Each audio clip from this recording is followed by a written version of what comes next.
A very good morning to all of you. A very good morning to all of you. Welcome back. Let's resume our discussion on the Indian polity. And first of all, it's a auspicious day. So many congratulations to all of you. And I see a lot of doubts coming up. I'll answer all the doubts. Just be with me. So it's 11 o'clock and we are starting with the polity again. Polity is an interesting subject in the sense that it talks about how the political structure of any particular nation should be. And political structures we define. China has their own system, US has their own, we have our own. And everybody has unique elements to their structure which are reflective of their society, primarily society. We having a diverse society and we having in a way a very fractured society also in terms of the hierarchical caste system, we created a strong center to that effect. Some of you might be aware about how in Punjab these days there is again the resurgence of the Khalistani separatism, and some of you are again aware about the J&K militancy also, or you might be aware about how the insurgents in northeast, they have been creating a nuisance also, and this has been a continuous feature since the times of independence. A strong center is also justified on these basis that there are so many centrifugal tendencies. Centrifugal का मतलब होता है जो आपको तोड़ना चाह रही हैं. ऐसी टेंडेंसीज बहुत सारी हैं तो हमें सेंटर स्ट्रांग रखना पड़ेगा. हम जस्टिफाई कर देते हैं ऐसे.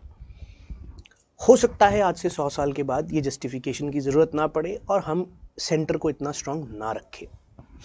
हमारे पास लॉज हैं like AFSPA, armed forces special powers act, which gives a lot of powers to the armed forces. ऐसी पावर्स इमरजेंसी सिचुएशंस में दी जाती हैं, बट आफ्सपा की इम्प्लीमेंटेशन पंजाब में भी हो चुकी है, J&K में भी, नॉर्थ ईस्ट में भी. हम जस्टिफाई कर देते हैं ये सबको. क्यों? क्योंकि ऐसी टेंडेंसीज एग्जिस्ट कर रही हैं. बट लॉन्ग टर्म में हम ये नहीं कह सकते कि हम इस तरीके के स्पेशल लॉज ऑपरेशन कर कर सप्रेस कर कर गवर्न कर लेंगे. No, long term solution democracy ही है. Long term solution empowerment of people है. Long term solution coexistence में है. लॉन्ग टर्म सोल्यूशन टॉलरेशन और प्लूरलिज्म में है. तो धीरे धीरे हम जा रहे हैं उस तरफ, एंड वी आर सोसाइटी जो ऐसे रह रही थी सिंस एंशिएंट टाइम्स. बट अभी के टाइम में कुछ डोमेस्टिक टेंडेंसीज हैं, कुछ फॉरेन कंट्रीब्यूशन के कारण प्रॉब्लम्स हैं. तो ये सबके कारण सेंटर को स्ट्रांग रखा गया है. तो फेडरल सिस्टम विद यूनिटरी बायस को जस्टिफाई हम इस तरीके से करते हैं कि हमें नेशन बने रहना है, उसके लिए एक स्ट्रांग एक्टर की ज़रूरत है, एक स्ट्रांग एंटिटी की ज़रूरत है जो हमें बांध कर रखे. तो वो हमने सेंटर को रिस्पॉन्सिबिलिटी दी हुई है. अनफॉर्चुनेटली जब पावर आती है तो वो मिसयूज़ भी होती है, तो कई बार मिसयूज़ ऑफ पावर भी होता है. तो लॉन्ग टर्म सोल्यूशन डेमोक्रेसी में लाई करता है at all times. Okay, fine. There are few doubts. We'll take up those doubts. Stay with me. We were discussing citizenship, right?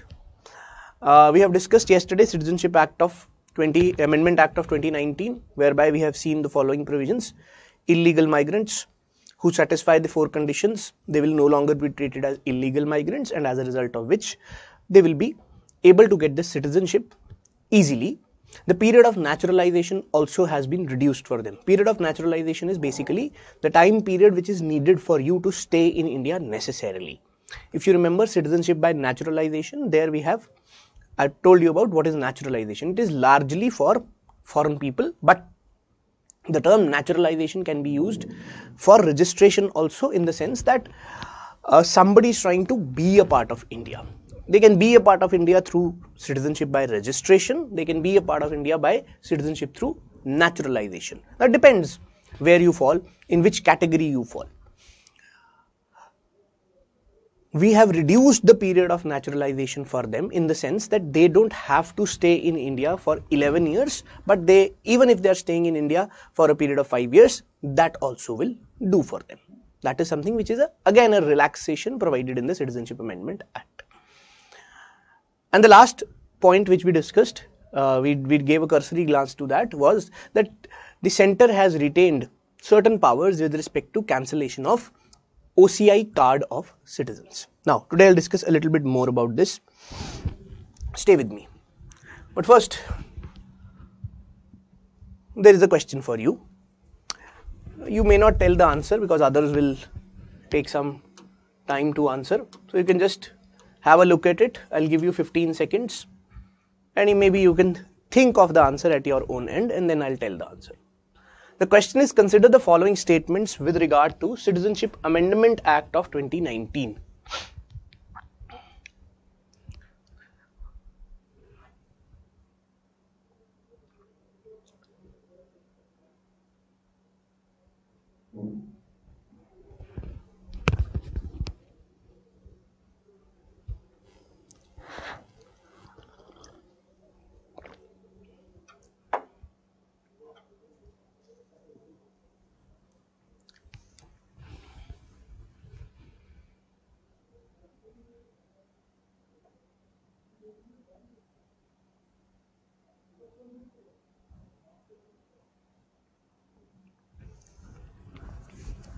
Okay. Now I'll tell you the answer. First of all, the question is asking which of the following statements are incorrect. The first statement says this act dilutes the criteria for naturalization. Yes, we did. It has diluted the criteria for naturalization for all foreigners equally under the law. This is wrong because it is not for all foreigners. It is only for the 6 communities coming from 3 countries who have come before 31st December of 2014. So this statement is wrong. Second, the act also provides for cancellation of the OCI card. Yes, it provides for cancellation of OCI card status only for the violation of any of the constitutional provisions. Any of the constitutional provisions. This is also wrong.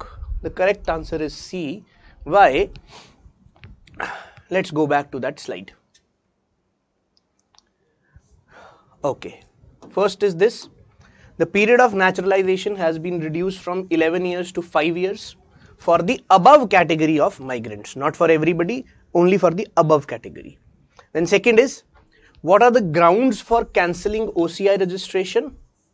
Here we said the amendment provides that the central government may cancel the registration of OCIs if the OCI has violated Citizenship Act or any other law notified by the central government.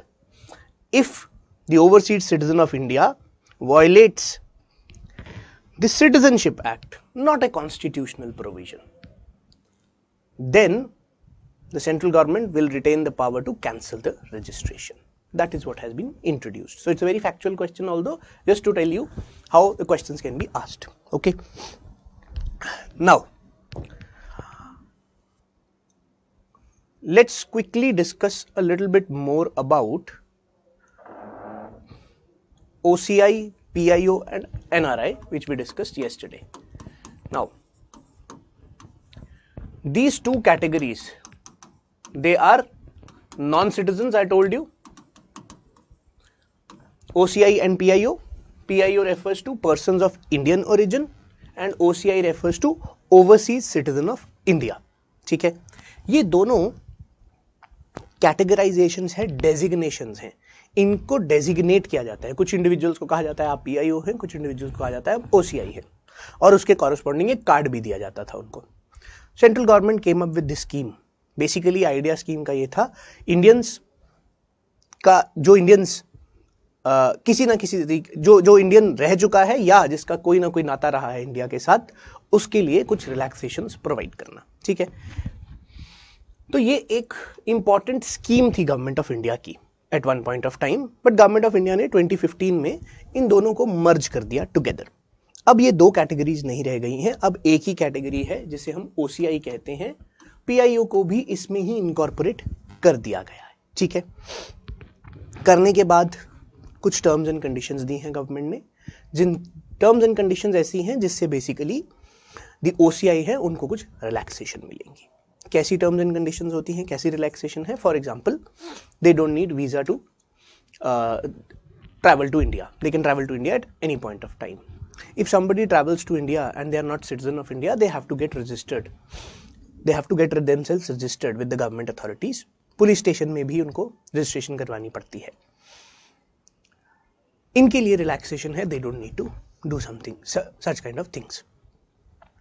When it comes to owning property, owning businesses, इनको relaxations है. They are in most cases they are treated at par with the citizen when it comes to doing economic activities. तो कोई भी economic activity करनी है, ownership of land है, different enterprises हैं, इनको अलाउ किया गया है चलाने के लिए, खोलने के लिए, उसका पार्ट बनने के लिए. हर किसी को अलाउ नहीं किया जाता है, नॉन सिटीजन को स्पेशली. ठीक है, तो इनको अलाउ किया गया है. बट क्या इनको राइट टू वोट दिया गया है? नो, राइट टू वोट नहीं दिया गया है. क्यों नहीं दिया गया है? क्योंकि वोटिंग का राइट सिर्फ और सिर्फ सिटीजन को होता है. ठीक है, तो राइट टू वोट इनको नहीं मिलेगा क्योंकि ये नॉन सिटीजन है. बाकी काफ़ी सारे राइट्स इनको एट पार विद सिटीजन्स दिए गए हैं, so as to show our goodwill towards these people because they have been at one point of time Indian or associated with India. Okay, so although अब ये change हो गया है, but जो पहले सिचुएशन थी उसमें ऐसा कुछ एग्जिस्ट करता था.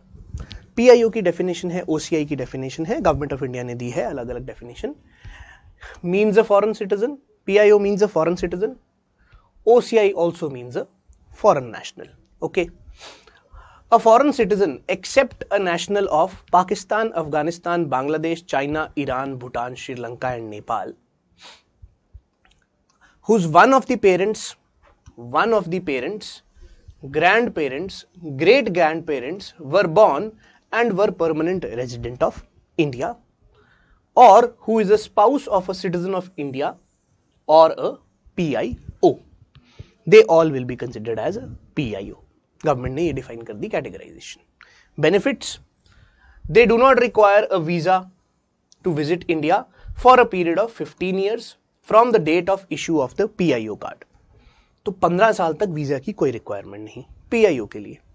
यहां पे बात करते हैं ओवरसीज सिटीजन ऑफ इंडिया के लिए. ये भी फॉरेन नेशनल है.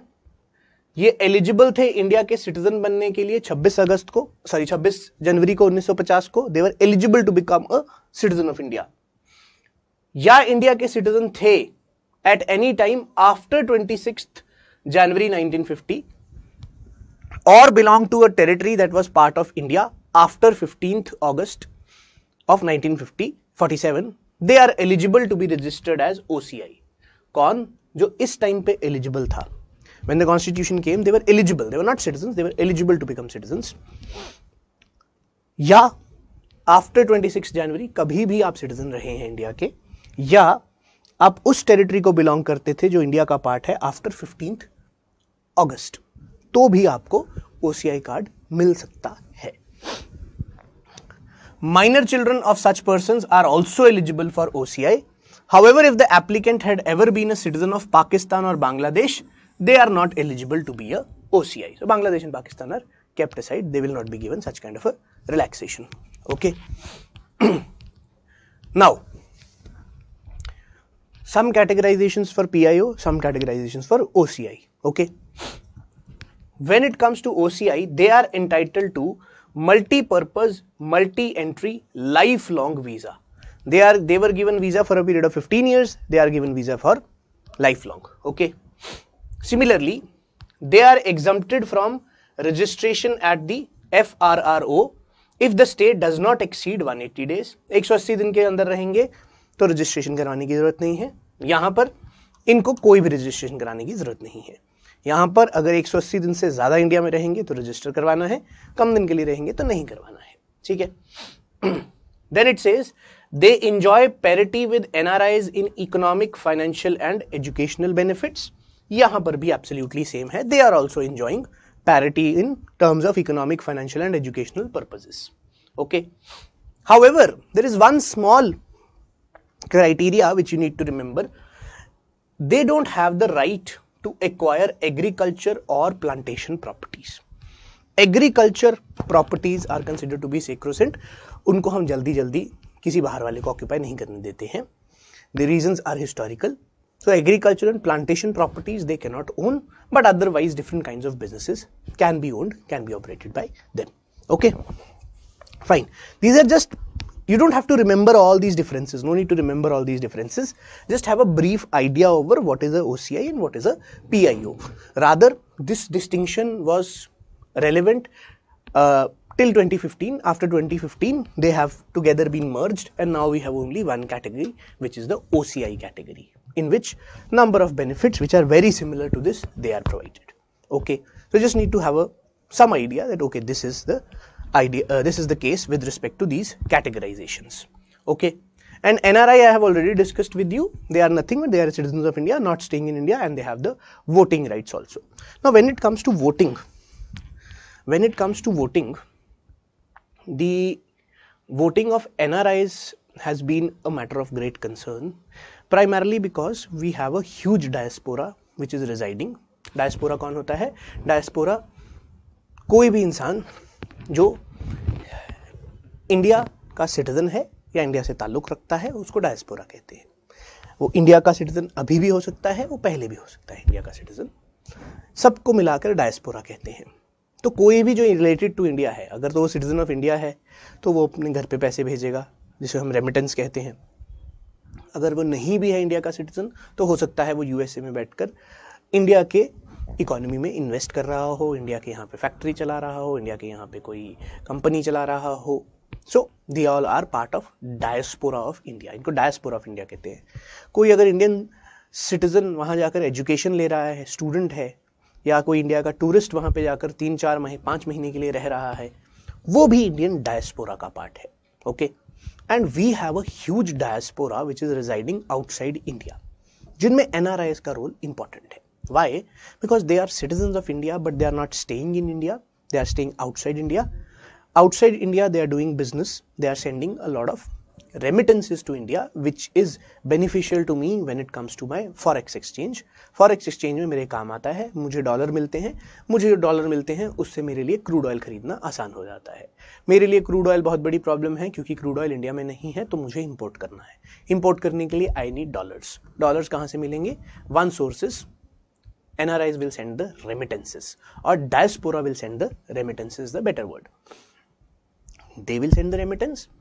मनी और भी आएगी जब हम एक्सपोर्ट करते हैं अपने प्रोडक्ट्स को, आईटी प्रोडक्ट्स को. अगर इन्फोसिस, TCS, ये सब कंपनीज अपने प्रोडक्ट्स को एक्सपोर्ट करती हैं डेवलप्ड कंट्रीज के बीच या डेवलपिंग कंट्रीज के बीच, तो दे गेट डॉलर्स. तो वहाँ से भी हमें डॉलर मिल जाते हैं. तो डॉलर मुझे चाहिए क्योंकि मुझे मेरी डिपेंडेंसी है क्रूड ऑयल के ऊपर, सो आई नीड डॉलर्स. ठीक है, but nevertheless they also have a important role to play.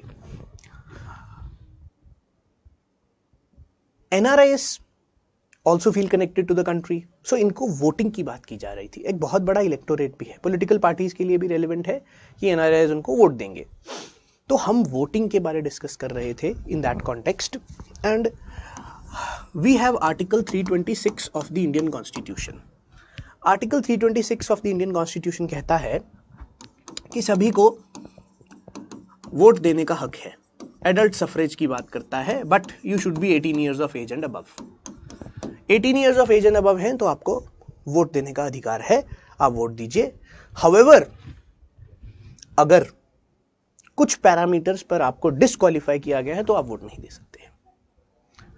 Some parameters are there on the basis of which you can be disqualified from voting. Constitution writes about this. Okay, what are these parameters? If we see, there are a number of such parameters. One of them being non-residence. Non-residence एक ऐसा criteria है जिसके basis पर restrict की जा सकती है the right to vote. Constitution लिखता है आर्टिकल 326 के अंदर. 326 provides for adult suffrage and it says non-residence, unsoundness of mind, criminal, corrupt or illegal practices. Criminal, corrupt or illegal practices along with non-residence. 4 criteria, 4 grounds are those on the basis of which are the grounds for not allowing a person to be registered as a voter. Constitution कहता है non residence एक ऐसा criteria है जिसके base पर आपको vote देने का अधिकार छीना जा सकता है. And NRIs did not enjoy this right primarily because of the reason that they were not residents of India. Citizen होने के बावजूद रेजिडेंट नहीं थे। सिटीजन का मतलब आप पॉलिटिकल कम्युनिटी का पार्ट है, रेजिडेंट का मतलब आप वहां पर रह भी रहे हैं। रेजिडेंस होती है रहना। For example, some of you might have come to let's say Calcutta from your villages. For what purpose? For the purpose of studies. Then your residence is Calcutta, then your residence is Calcutta. You are nevertheless citizen of India, but at that point of time your residence is Calcutta. Okay, an important thing here also, let me tell you, there is something called as domicile also. एक domicile भी होता है, एक residence होता है, एक domicile होता है, एक citizenship होती है। सिटीजनशिप तो ब्रॉडर आइडिया है। सिटीजनशिप कहता है कि आप एक पॉलिटिकल कम्युनिटी है, उसका पार्ट है, और आपको उसके तहत कुछ अधिकार मिलेंगे और कुछ आपकी ड्यूटी है। ठीक है, तो आप तो सिटीजन ऑफ इंडिया बन गए, वहां पे सिटीजनशिप तो खत्म हो गई। अब जो भी सिटीजन ऑफ इंडिया है वो इंडिया के अंदर भी रह सकता है, इंडिया के बाहर भी रह सकता है। If they stay inside India it is called that they are residents also. If they say stay outside India then we say they are non residents. बाहर रह रहे हैं तो नॉन रेजिडेंट्स। अब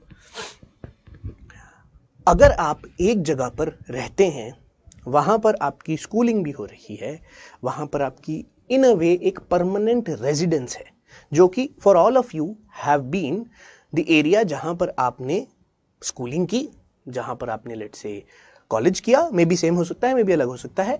for the sake of example मान लेते हैं same है। आप जहां पर पैदा हुए, आपने वहां पर स्कूलिंग की, आपने वहां पर कॉलेज भी किया, वो आपकी residence since a long period of time है, तो उसे हम कहते हैं domicile. Domicile is nothing but your residence since a long period of time. उसे हम डोमिसाइल बोल देते हैं। अगर आप अब कैलकाटा में आ गए हैं पढ़ाई करने के लिए, तो कैलकाटा आपकी डोमिसाइल नहीं है, कैलकाटा आपकी रेजिडेंस है। डोमिसाइल आपकी जहां से आए हैं, जहां से स्कूलिंग हुई है, जहां पे larger part of your life था रहा है, वहां पे हम उसे डोमिसाइल कहते हैं। अगर आप कैलकाटा में आकर यहाँ पर आकर प्रॉपर्टी खरीद लेते हैं, यहाँ पर आकर बिजनेस खड़ा कर लेते हैं, आप कहते हैं यहीं पर हमें रहना है अब आगे के लिए भी, तो आपका कैलकाटा डोमिसाइल बन सकता है। क्यों? क्योंकि there is a intent to stay at that place for a long period of time. If you have stayed at a particular place for a long period of time, that is your domicile. If you are staying at a particular place for a short period of time, that is your residence. Or I can make it more simpler for you, your permanent residence becomes your domicile. Form भरते हैं तो उसमें लिखते हैं ना permanent address, एक होता है कॉरेस्पॉन्डेंस एड्रेस। कॉरेस्पॉन्डेंस एड्रेस मतलब जहां आप अभी रह रहे हैं वो आपका रेजिडेंस है। परमानेंट एड्रेस आपका डोमिसाइल होता है। ठीक है, डोमिसाइल चेंज हो सकता है, ऐसा नहीं है कि नहीं चेंज हो सकता, बट एक इंटेंट होना चाहिए किसी जगह पर लॉन्ग टाइम रहने का। तो कैलकाटा में अगर आए, प्रॉपर्टी खरीदी, बिजनेस डाला, तो पता लग गया कि ये इंसान यहाँ रहने वाला है, तो उससे वहां का डोमिसाइल आपको मिल जाएगा। ठीक है, अब नॉन रेजिडेंस जो था वो एक ग्राउंड था वोटिंग रिस्ट्रिक्ट करने के लिए, but all the political parties realised कि बहुत सारे लोग बाहर हैं and they also want to be participate in the political process. तो 2010 में representation of people act, RPA act है जो इंपॉर्टेंट एक्ट है जो गवर्न करता है इलेक्शंस को, ये RPA act was amended and non residence को हटा दिया गया था as a ground for discrimination. And 2010 के बाद एनआरआईज को भी वोटिंग का अधिकार मिल गया, बट एक क्राइटेरिया था कि एनआरआईज को इंडिया आकर वोटिंग करनी पड़ेगी। दे कैन नॉट वोट जहां पर भी वो अभी हैं, तो आज भी वो नहीं कर सकते हैं। उन्हें अगर वोट करना है तो जिस कंस्टिट्यूएंसी में वो रजिस्टर्ड है एज अ वोटर, वो वहां पर आकर वोट कर सकते हैं आज के टाइम भी। अब बात चल रही थी काफी टाइम से कि एनआरआईज के लिए मुश्किल है to come to India and vote, because obviously they have their businesses, they have their service going outside of India, so it is not possible for them. And क्योंकि नंबर बहुत बड़ा है जिससे कि कुछ इलेक्टोरल आउटकम्स भी affect हो सकते हैं, and otherwise also it is important that we should give them this kind of a right. So what we have done is we are considering giving them certain relaxations like proxy vote and postal ballots. Proxy vote and postal ballots. देखिए आज के time में India में voting कैसे होती है। आज के टाइम में इंडिया में वोटिंग होती है या तो you have to be physically present, okay, which is the case with most of us. आप जितने भी लोग बैठे हैं यहाँ पर वीडियो देख रहे हैं, including me, we all do this. We have to be physically present and we go and we cast our vote. Second way of casting a vote is postal ballot. Postal ballot means returning officer को एक document मिलता है जिस पे लिखा होता है कि ये हमारी चॉइस है। इलेक्शन कमीशन ऑफ इंडिया एक डॉक्यूमेंट भेजता है कुछ लोगों को जो नहीं आ पाए, वो लोग अपनी चॉइस फिल करके रिटर्निंग ऑफिसर को भेज देते हैं। रिटर्निंग ऑफिसर वो ऑफिसर होता है जो एक एरिया में, एक कंस्टिट्यूएंसी में इलेक्शन करवाता है। Usually a district magistrate in case of a Lok Sabha election. Lok Sabha के इलेक्शन के लिए डिस्ट्रिक्ट मजिस्ट्रेट को रिटर्निंग ऑफिसर बनाया जाता है। तो वो ऑफिसर है, बहुत इंपॉर्टेंट ऑफिसर होता है, रिटर्निंग ऑफिसर, आरओ बोलते हैं। रिटर्निंग ऑफिसर के पास वो डॉक्यूमेंट आ जाता है और उस पर वो उनकी चॉइस देख देते हैं। इसे हम कहते हैं पोस्टल बैलेट। पोस्ट के थ्रू बैलेट आया। ये किनको अवेलेबल होता है? आर्म्ड फोर्सेस के लोग जो सियाचिन ग्लेशियर पर हैं, जो जम्मू एंड कश्मीर में हैं, जो नॉर्थ ईस्ट में हैं पोस्टेड, वो वोट करने के लिए नहीं आ सकते। या फिर सेंट्रल गवर्नमेंट के एम्प्लॉयज़, ONGC के employees, steel authority of India के एम्प्लॉयज़, जो कि अपनी जगह से कहीं और जाकर काम कर रहे हैं और काम में व्यस्त हैं, तो वो नहीं आ सकते हैं। उनके लिए भी ऐसी फैसिलिटी होती है पोस्टल बैलेट्स की। ठीक है। So armed forces, paramilitary forces, central government employees who are out on deputation, even the Indian foreign services official जो इंडिया में नहीं है, उनको वोट करना है, उनके लिए भी पोस्टल बैलेट्स की फैसिलिटी होती है। या एक और फैसिलिटी होती है उनके लिए जिसे हम कहते हैं proxy voting.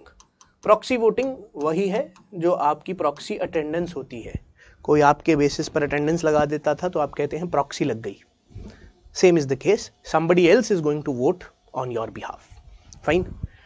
Now, this is available to NRIs. The government is considering of this. The Election Commission is considering of this. इसके लिए एक बिल भी आया था, वो लैप्स हो गया 2019 में।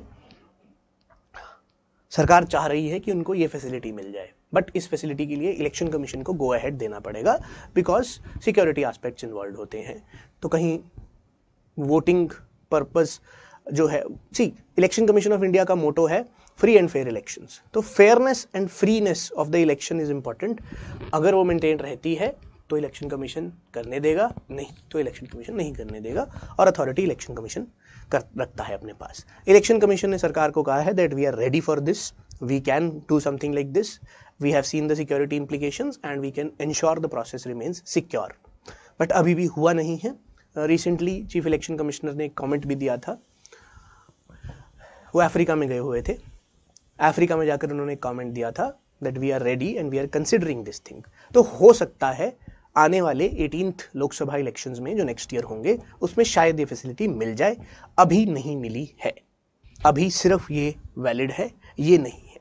आपके लिए क्वेश्चन हो सकता है आगे जाकर बन जाए, you will have to keep track of this कि क्या एनआरआईज को ये फैसिलिटी मिल गई है या नहीं मिली है। एज ऑफ नाउ नहीं मिली है। ठीक है, ये एक इंपॉर्टेंट एस्पेक्ट है which we need to take care of. Now, let's move forward. Today we'll start with the Election Commission of India, but let me quickly finish with the previous topic. I'll be sharing the PPTs with you, okay? Today itself I'll give it to the team. Okay. Now, a brief discussion on NRC and NPR. What is NRC? What is NPR? Very easy. NRC and NPR.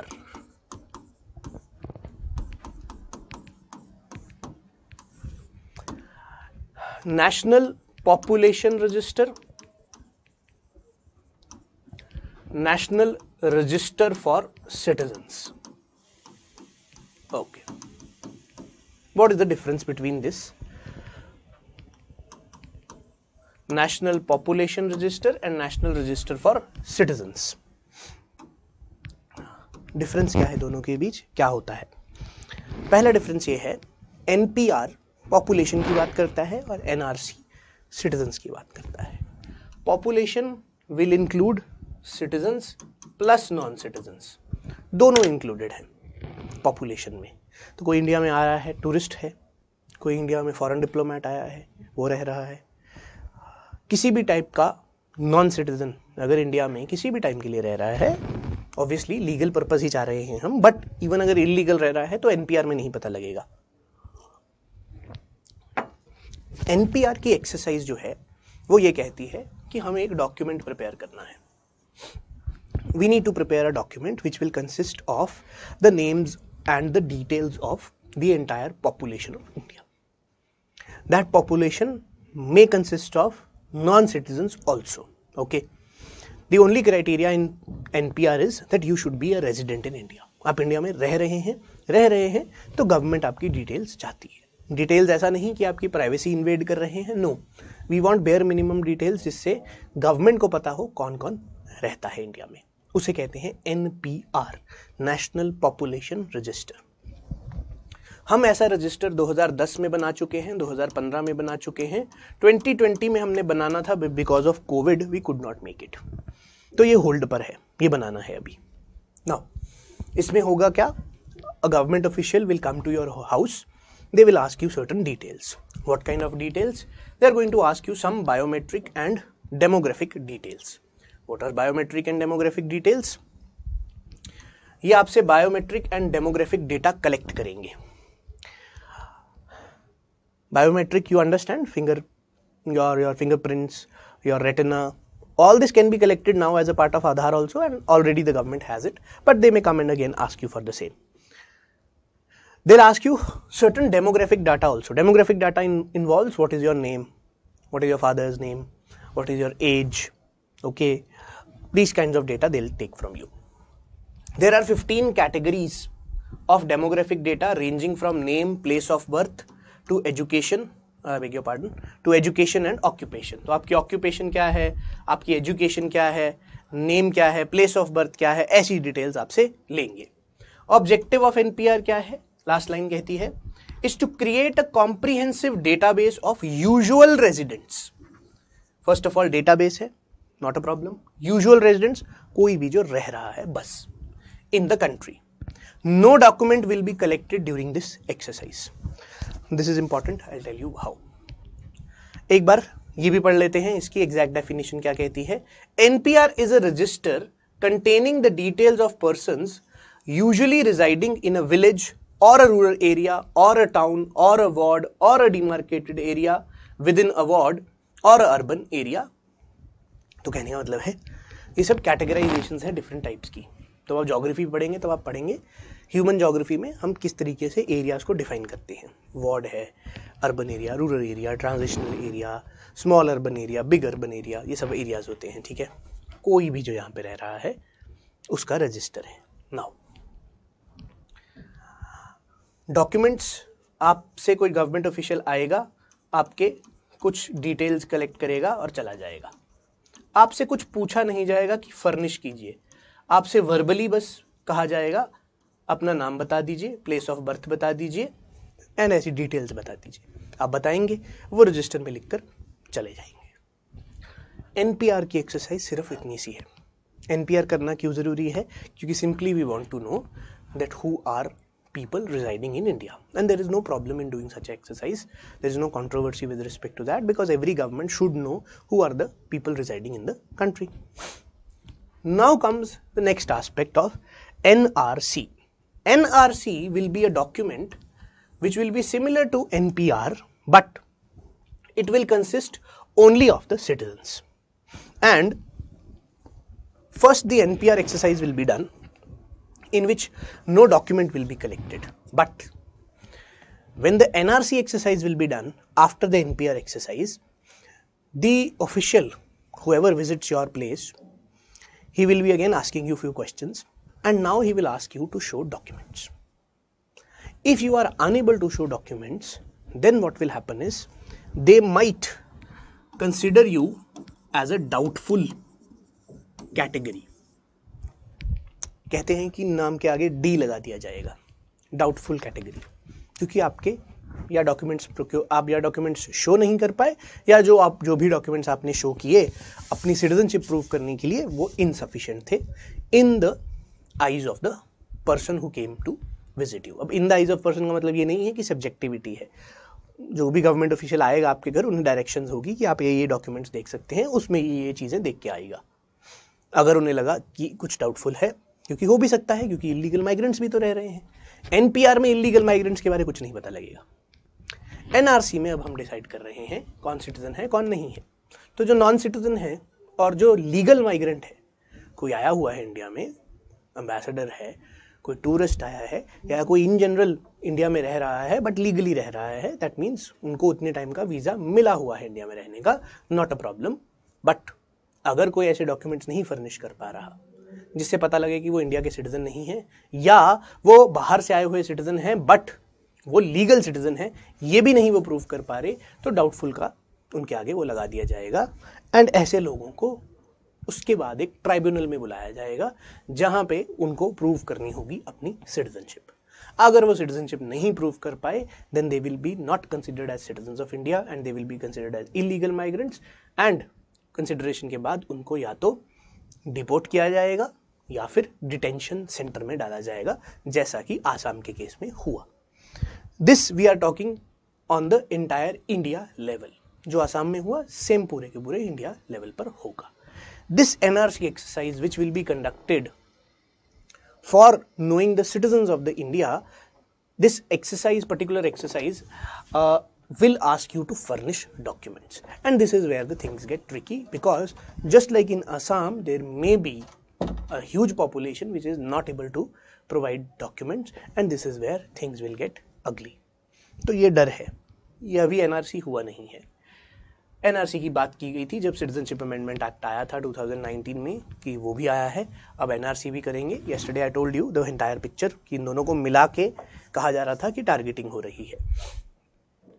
तो यहाँ पे NRC भी हमारे लिए एक important register है, करवाना गलत नहीं है, बट एक rigidity with respect to documents या फिर क्या लीगल प्रोसीजर अपनाने वाली हैं tribunals with respect to how they decide on the citizenship और the non citizenship of a person, ये बहुत क्रूशल होने वाला है, क्योंकि इसके बेसिस पर हो सकता है कुछ जेन्युइन लोगों की सिटीजनशिप भी चली जाए, जैसा आसाम के केस में कहने में आया। तो ये एक्सरसाइज हमें बहुत ध्यान से करनी पड़ेगी।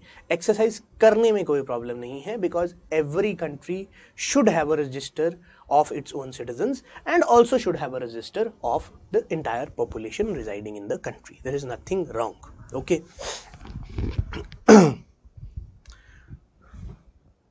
So this was a little bit about NPR and NRC. जब ये सब situations relevant थी 2020 के आसपास, जब सिटीजनशिप अमेंडमेंट एक्ट आया था, तो इसके ऊपर बहुत ज़्यादा डिबेट हो रही थी। तो NPR के ऊपर भी काफ़ी सारी कंट्रोवर्सी स्टार्ट हो गई कि एनपीआर भी जो है हो सकता है लोगों को डिसफ्रेंचाइज कर दे। तो गवर्नमेंट ने कहा एनपीआर क्यों करेगा, एनपीआर पहले 2 बार हो चुका है इंडिया में ऑलरेडी, 2010 और 2015 में, दोबारा 2020 में करवाना है, because every 5 year we do it, and यहाँ पे कोई डॉक्यूमेंट भी नहीं मांगा जाएगा आपसे। तो एनपीआर की एक्सरसाइज तो बिल्कुल भी प्रॉब्लमैटिक नहीं है। एनआरसी की एक्सरसाइज में, because there will be a quasi judicial process in which you will be given the certification of whether you are a citizen or not, then this can be a little bit problematic. But because problematic है तो हम करेंगे नहीं, ये भी गलत approach है। We should do it because we should know the citizens who are staying in India. Okay, fine. ठीक है, आगे चलते हैं। It says NRC was published only once, एक ही बार हुआ है आज तक, 1951 में, उसके बाद आसाम में हुआ है जो 2017 में हुआ है। Now we don't know when it will happen, because ये 1920 के बाद, 2019-2020 के बाद ये इशू एकदम बैक साइड पर चला गया है, और अभी दोबारा से they are not talking about doing it. So because the effects of Corona are still to die down, so probably in a year or 2, if everything goes well, maybe we'll do the NPR, and once we do the NPR, then will come the NRC exercise also. You just need to understand, okay, what are these exercises. So tomorrow, you never know when this will be news next, tomorrow, day after tomorrow, next year, day after, maybe 2 years down the line, we don't know. Okay, one more question for you, and then we'll start the Election Commission of India topic for you. Constitutional bodies. One last question for you. Which provision of the Constitution empowers the Parliament to pass law to regulate the acquisition and termination of citizenship subsequent to the commencement of Constitution? Very easy question.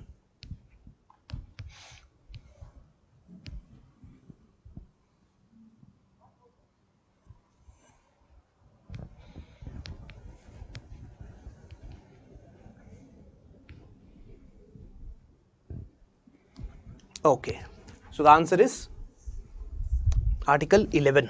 We have written this. As per Article 11, Constitution is empowering the Parliament, and then Parliament passed the Citizenship Act of 1955.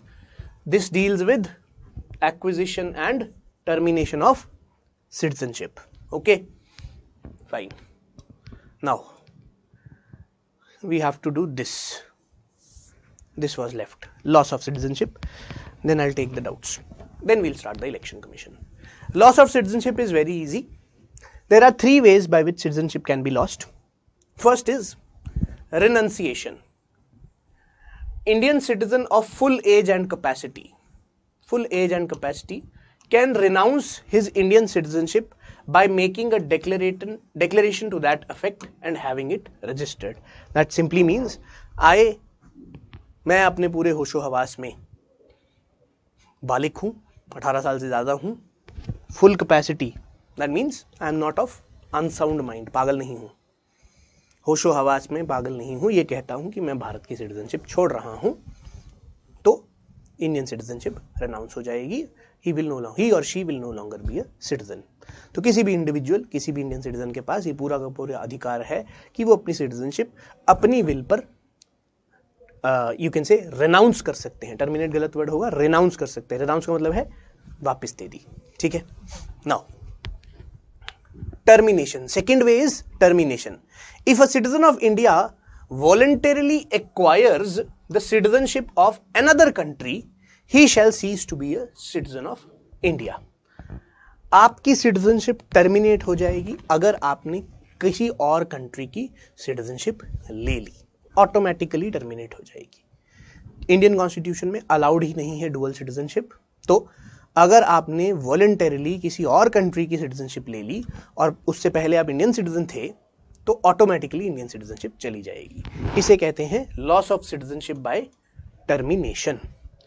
Again I will read. If a citizen of India voluntarily acquires the citizenship of another country, then he shall cease to be a citizen of India. वो नहीं रहेंगे. ठीक है. अब एक note है important. The above declaration may be withheld from registration by the government during the times of war. आपने जो declaration दी है renouncing your citizenship, ऐसी declaration सरकार मानने से मना कर सकती है if there is a war going on. War के टाइम पर you may not be allowed to give up your citizenship and acquire somebody else's citizenship by the government, but only during the war. जैसे ही war खत्म हो जाएगी उसके बाद आपसे कोई भी आपके ऊपर प्रेशर नहीं बनाया जा सकता है. So it's a matter of fact, just remember it. Third is deprivation. आपकी सिटीजनशिप आपसे छीनी जा सकती है सरकार के द्वारा अगर आपने कुछ एक्टिविटीज की हैं. कौन सी एक्टिविटीज हैं वो? Let's see. Deprivation is compulsory termination of citizenship of India in which they may be deprived of their citizenship by the order of the central government. सरकार ने कहा आपकी सिटीजनशिप छीन ली. क्यों? बिकॉज आपने सिटीजनशिप ली थी by the means of fraud या false representation या concealment of material fact.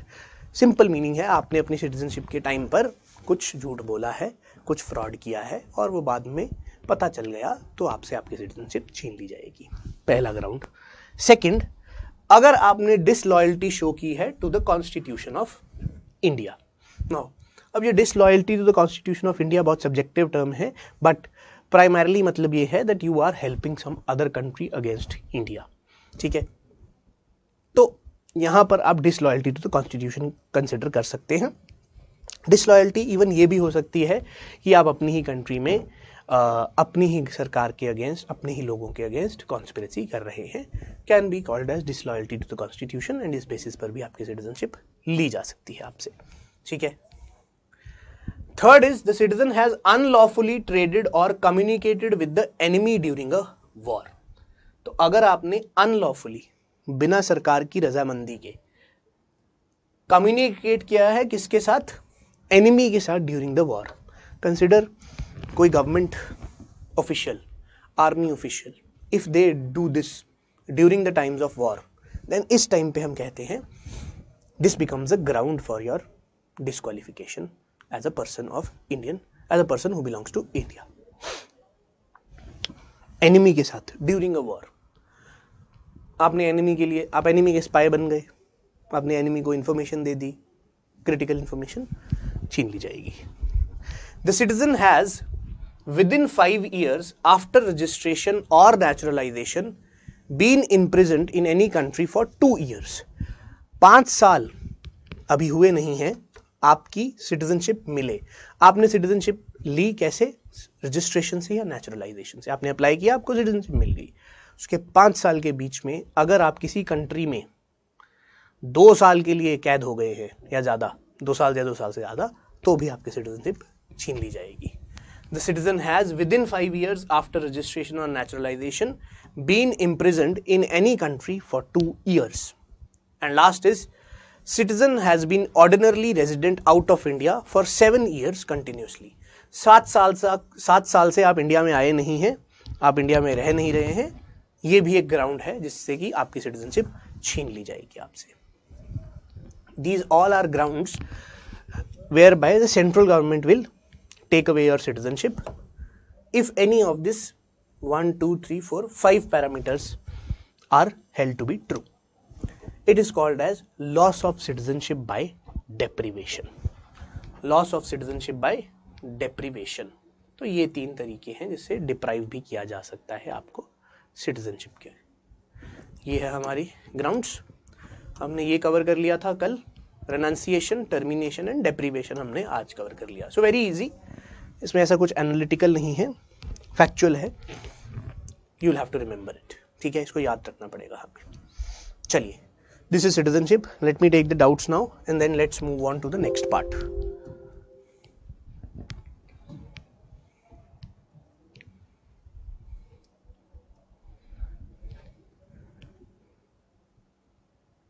Okay,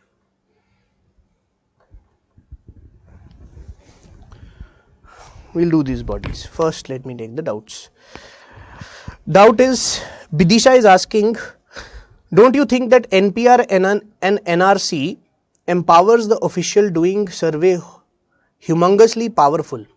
Yes, and this might lead to huge amount of corruption. Yes, so what? The question is, NPR and NRC will empower the official doing the survey. They can empower these officials who will come because they will have the authority to mark against your name whether you are doubtful or not. Not primarily NPR, but yes, NPR also, but to a greater extent NRC.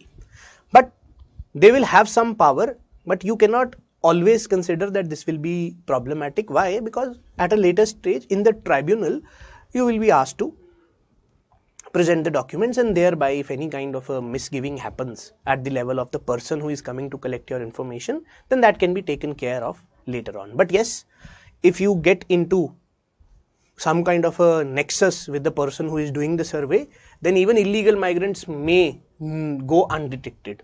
So that is definitely a problem, and that is where this is something which is which we cannot actually ensure.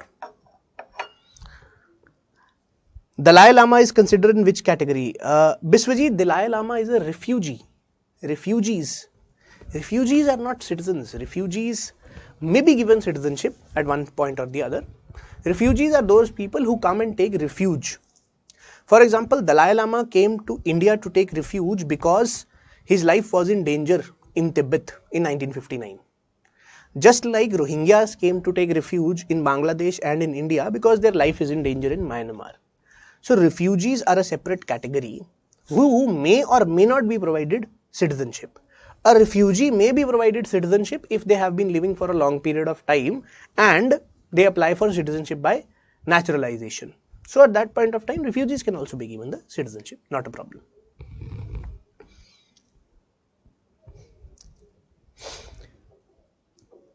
Kriti is asking, when a person is declared a fugitive, does he lose his citizenship? No.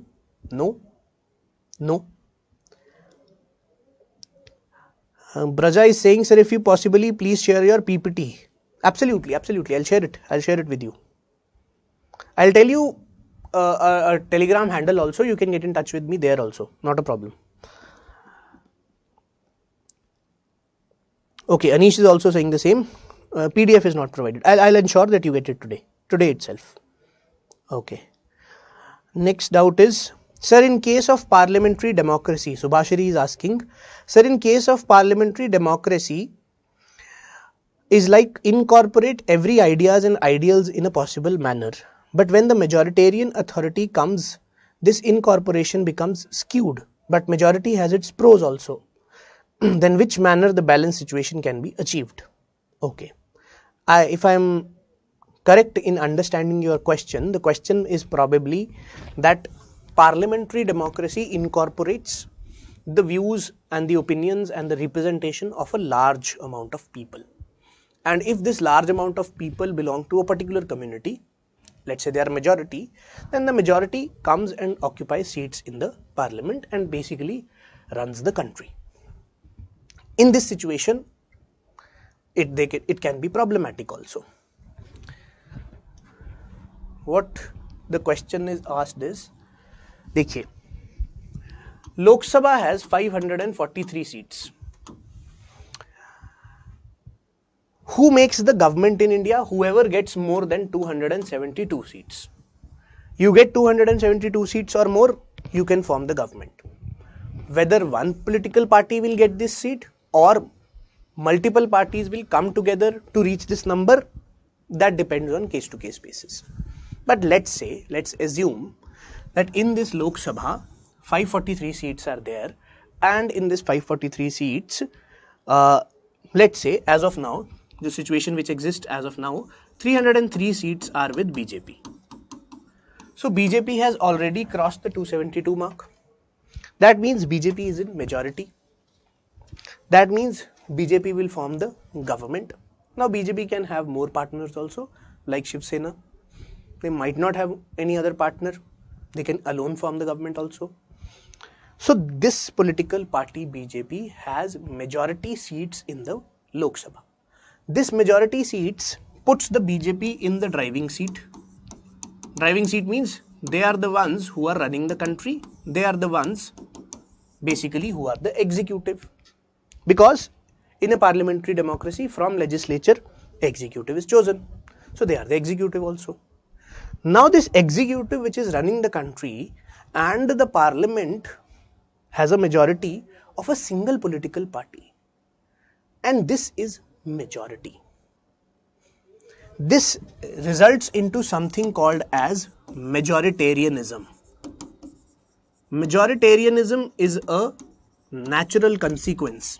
होगा ही होगा ये majoritarianism अगर किसी भी society में एक particular major community है. जैसे इंडिया में अगर मेजर कम्युनिटी हिंदूज हैं तो यहाँ पर मेजॉरिटी रूल आने की पॉसिबिलिटी होगी पार्लियामेंट्री डेमोक्रेसी में.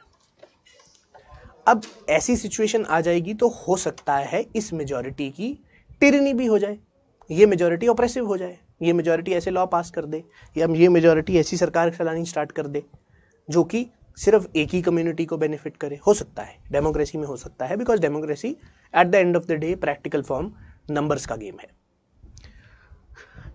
272 से ज़्यादा लाओगे तो सरकार बना लोगे. बहुत 303 है, पार्लियामेंट में भी आप ही का दबदबा है, दोनों चीज़ें आपके पास है, तो मेजॉरिटी का रूल हो जाता है यहाँ पर. ये अनफॉर्चुनेट डेवलपमेंट है डेमोक्रेसी की, अनफॉर्चुनेट है एफपीटीपी की development, but this is how it is. इसको काउंटर करने के लिए कॉन्स्टिट्यूशन ने आर्टिकल 29 एंड 30 भी निकाले हैं. इसको काउंटर करने के लिए रूल ऑफ लॉ की प्रोविजन है. इसको काउंटर करने के लिए जुडिशरी के पास पावर्स है, ताकि मेजॉरिटी जो कि आती है पार्लियामेंट में वो अपनी अकॉर्डिंग ना चलाने लग जाए देश.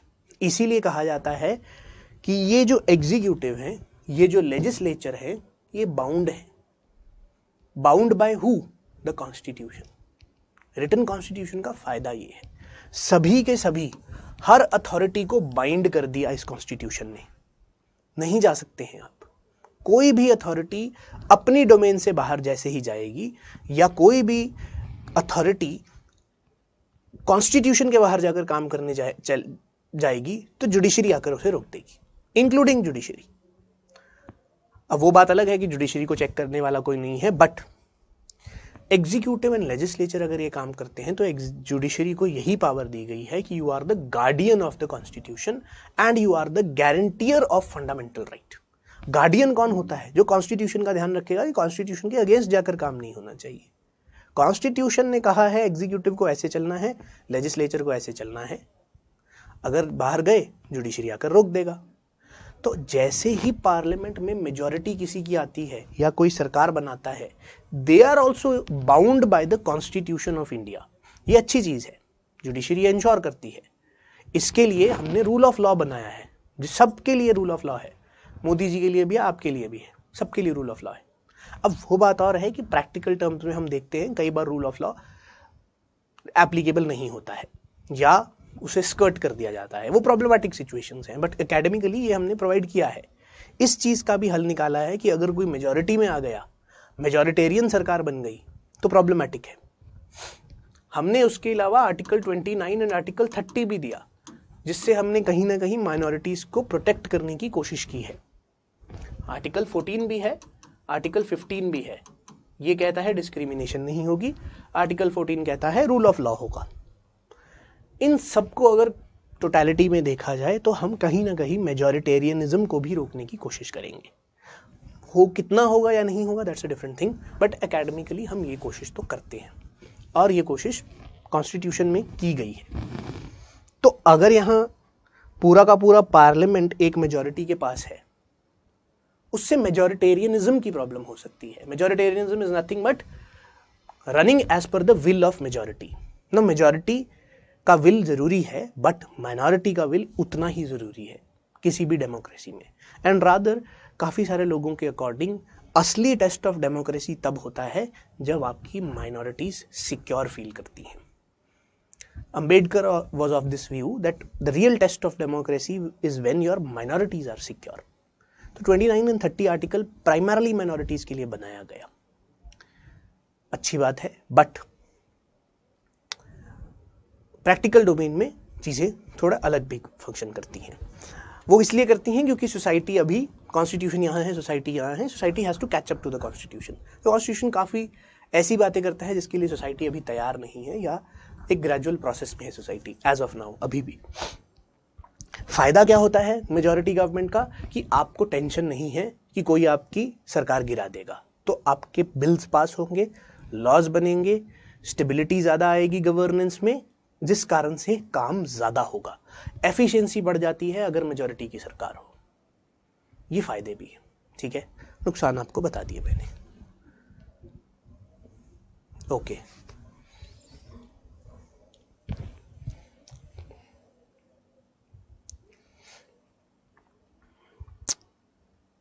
ओके,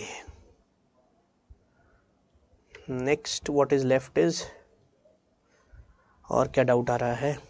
अरे बाप रे बाप, हम डाउट्स ही करते रह जाएंगे, पढ़ाई भी करनी है हमें। चलिए फटाफट करते हैं।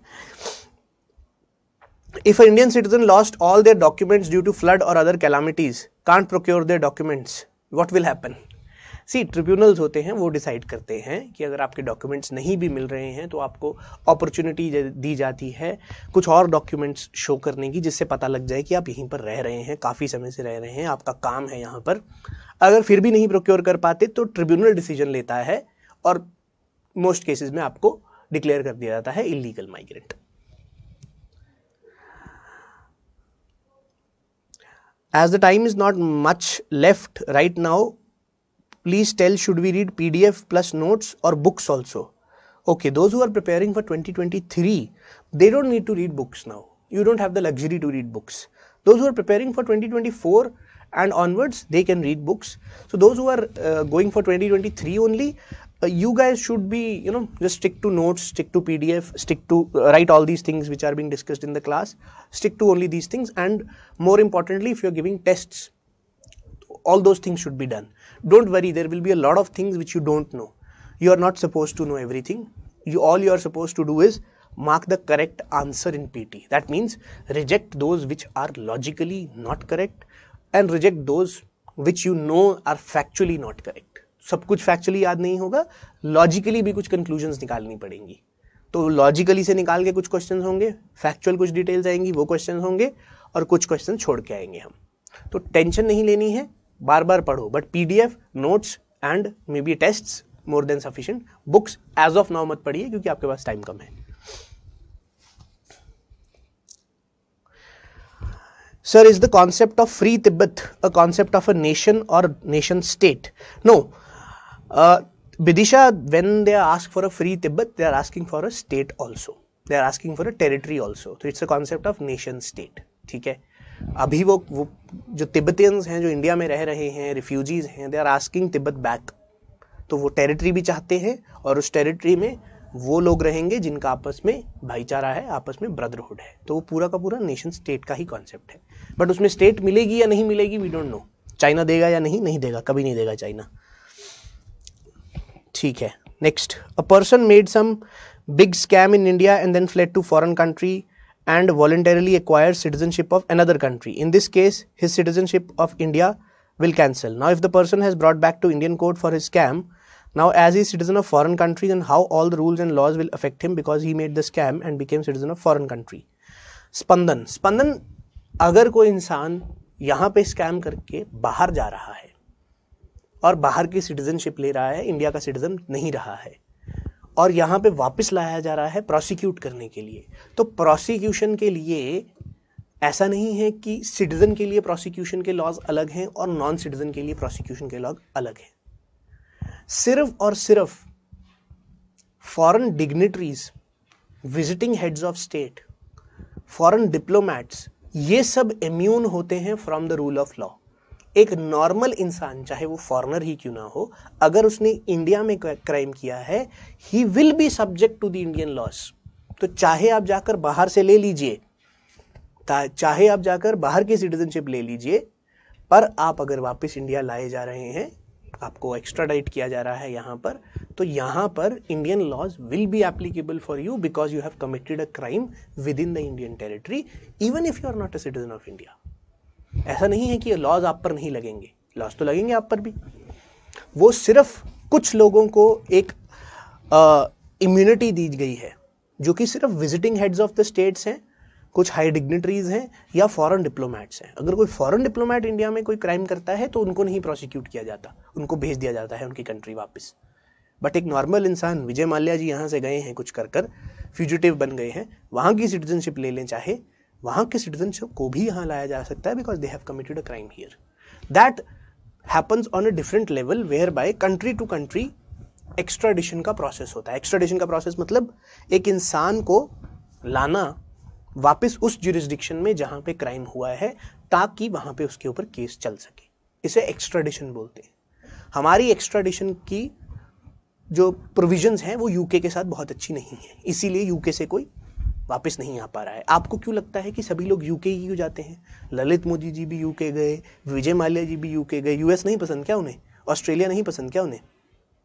क्यों? Because UK laws are such that it is not easy for a person to be extradited to other country if you are a UK person. तो इसीलिए वो यूके जाते हैं क्योंकि लॉज ऐसा मैंडेट करते हैं। अब गवर्नमेंट ऑफ इंडिया का हेडेक हो जाता है कि उन्हें यूके के पास जाकर कहना पड़ता है please make exceptions for us, please amend your laws so that we can take him back and prosecute him. क्योंकि वहां पे अगर आप किसी वहां यूके के सिटीजन बन गए तो अब यूके के सिटीजन की extradition to India is not so easy. उसके लिए अलग एक सिस्टम वर्क करता है जिसमें country to country level cooperation की बात होती है। ठीक है, चलिए अब आगे चलते हैं।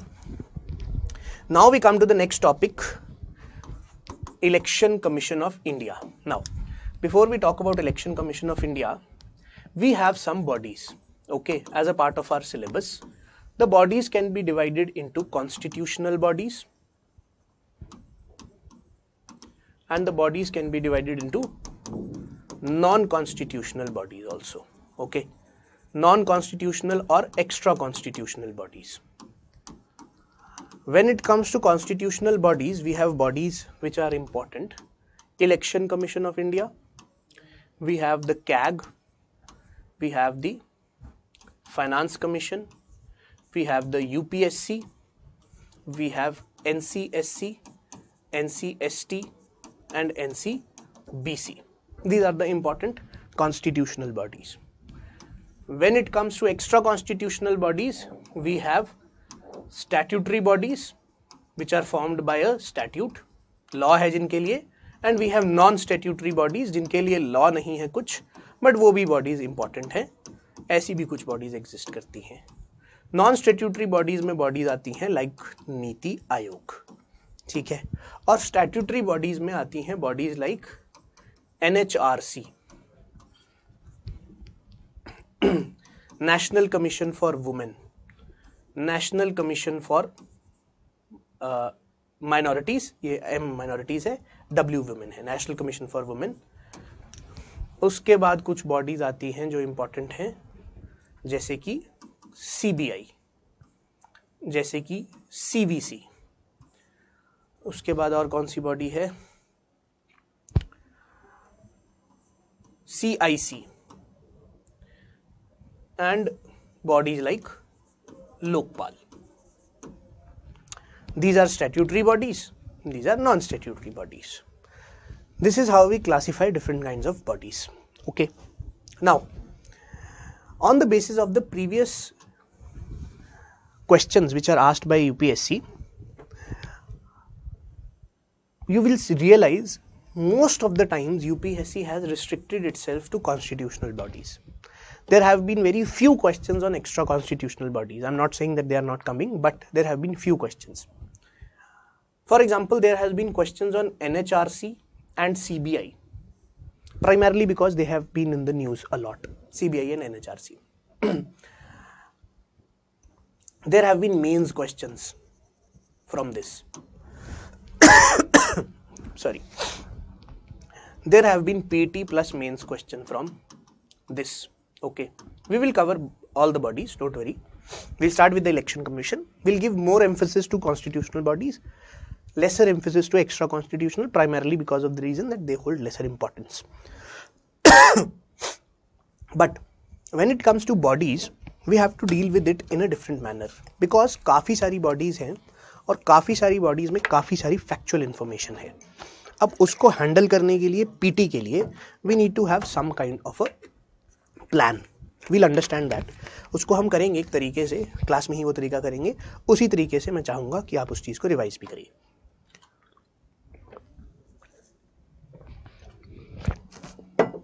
How? Let's start with ECI. I'll tell you ECI and उसके साथ साथ I'll tell you the plan हमें कैसे करना है. Election Commission of India. Now, Election Commission of India is a very very important body, primarily because of the reason कि Election Commission का काम क्या है, free and fair elections करवाना. ये वर्ड आपको फ्री एंड फेयर इलेक्शंस ऐसा लगेगा कि छोटा सा वर्ड है, बट ये बहुत ही इंपॉर्टेंट वर्ड है. इतना इंपॉर्टेंट वर्ड है कि सुप्रीम कोर्ट ने कहा है free and fair elections are a part of basic structure of the constitution. ये इतना इंपॉर्टेंट है. सिंपल रीजन क्या है, इलेक्शंस फ्री होनी चाहिए, that means outside somebody's influence. Fair होनी चाहिए, that means again it should not be that somebody is getting benefit over the other in the conduct of elections. Elections एक बहुत बड़ा और बहुत important event होता है. फेस्टिवल भी कहा है कई बार, फेस्टिवल कहा गया है. Elections are festivals, क्योंकि हम बिगेस्ट डेमोक्रेसी हैं तो हमारे यहाँ all the more important है. और इसको कंडक्ट कराने के लिए एक बॉडी है जिसका नाम है election commission of India. Election commission of India एक बहुत इंपॉर्टेंट कॉन्स्टिट्यूशनल बॉडी है. देखिए, हमने पहले क्या किया है, हमने सरकार स्टेट बनाई. स्टेट बनाकर हमने स्टेट के लिए ये तीन ऑर्गन्स को खड़ा कर दिया, executive, legislature and judiciary, and इससे हमारी देश चलने लग गया. गुड. कॉन्स्टिट्यूशन ने कहा इनके अलावा भी कुछ बॉडीज हैं जिनका बहुत ज़्यादा महत्व है इन द पॉलिटिकल सिस्टम. जो कैसी बॉडीज हैं, UPSC, election commission of India, CAG और फाइनेंस कमीशन. ये सब बॉडीज भी इक्वली इंपॉर्टेंट हैं, बिकॉज इनके बिना भी डेमोक्रेसी नहीं चल सकती है.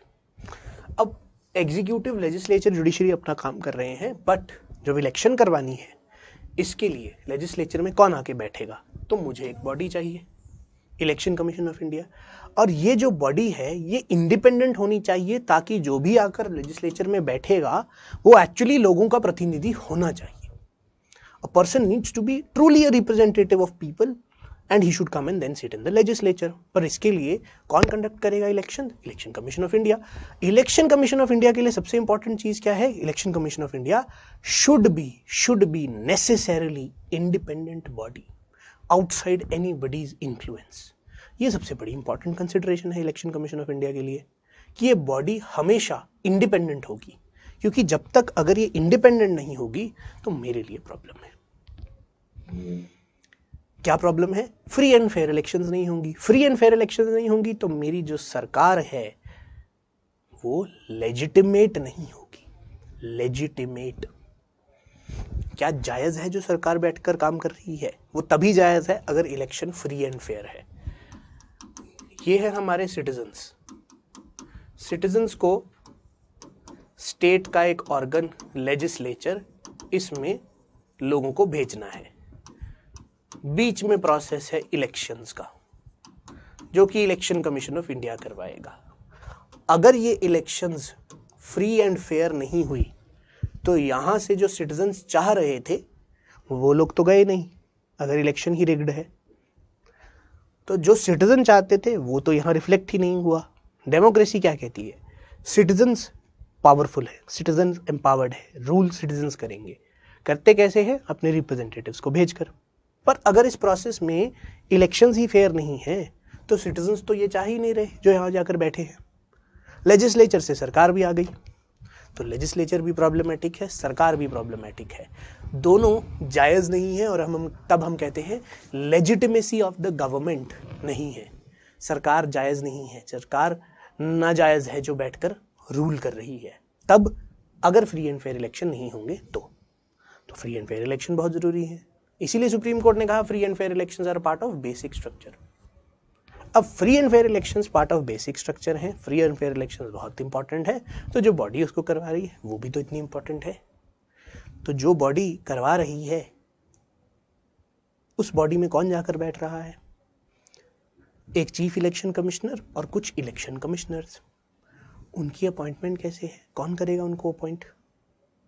What if favourites are appointed? तो उनकी अपॉइंटमेंट इंडिपेंडेंट होनी चाहिए। इंडिपेंडेंस ऑफ द इंस्टीट्यूशन, अभी इंडिपेंडेंस की बात कर रहा हूं, आगे जितने इंस्टीट्यूशंस हैं सब में ये एप्लीकेबल होगा। Independence of this institution, election commission of India is very important to me. इसके लिए मुझे क्या देखना है? हमें एक स्ट्रक्चर कर लेते हैं जो आगे हर जगह लगाएंगे हम।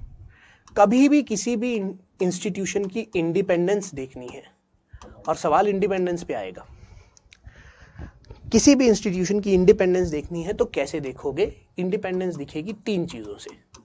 अपॉइंटमेंट प्रोसेस क्या है, टर्म्स ऑफ सर्विस क्या है, और तीसरा रिमूवल प्रोसेस क्या है। इन तीनों को देखकर मुझे पता लग जाएगा कोई इंडिपेंडेंट है या नहीं है। नहीं है तो मैं बनाने की कोशिश करूंगा। अब इलेक्शन कमीशन के लिए देखते हैं ये तीनों चीजें। When it comes to election commission of India, हम एक ऐसा चार्ट बनाएंगे, appointment, terms of service and removal.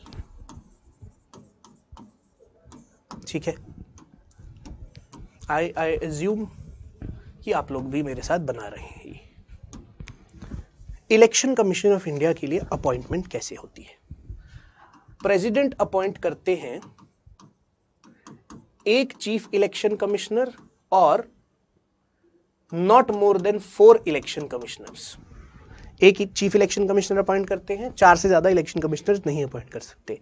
आज की डेट में एक चीफ इलेक्शन कमिश्नर है और 2 इलेक्शन कमिश्नर्स हैं, प्रेसिडेंट ने अपॉइंट किए हैं। ठीक है, now president appoints this, just give me 1 minute.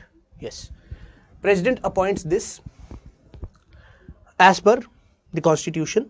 president को अपॉइंट करना है until एक लॉ नहीं बन रहा। किसका? पार्लियामेंट का। till the time the parliament does not make a law, the president will appoint chief election commissioner and such number of election commissioners as he deems fit.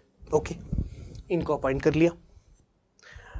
अब president ने appoint किया, इसका मतलब होता है काउंसिल ऑफ मिनिस्टर्स की advice पे किया. मोदी जी ने बताया अपने काउंसिल के साथ, प्रेसिडेंट इनको अपॉइंट कर दीजिए चीफ इलेक्शन कमिश्नर और इनको अपॉइंट कर दीजिए इलेक्शन कमिश्नर्स. फाइन.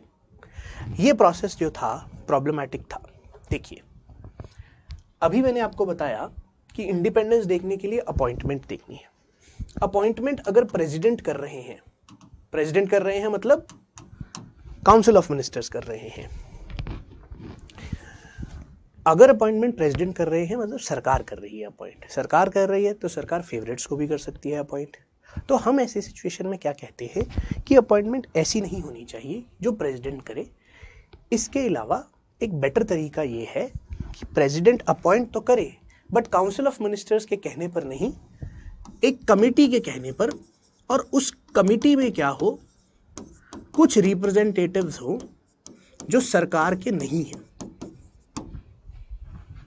अगर मैं एक ऐसी कमेटी बना दूं जिसमें सरकार के रिप्रेजेंटेटिव पीएम है, ऑपोजिशन के रिप्रेजेंटेटिव ऑपोजिशन के लीडर है, और एक जुडिशरी के भी रिप्रेजेंटेटिव है चीफ जस्टिस ऑफ इंडिया.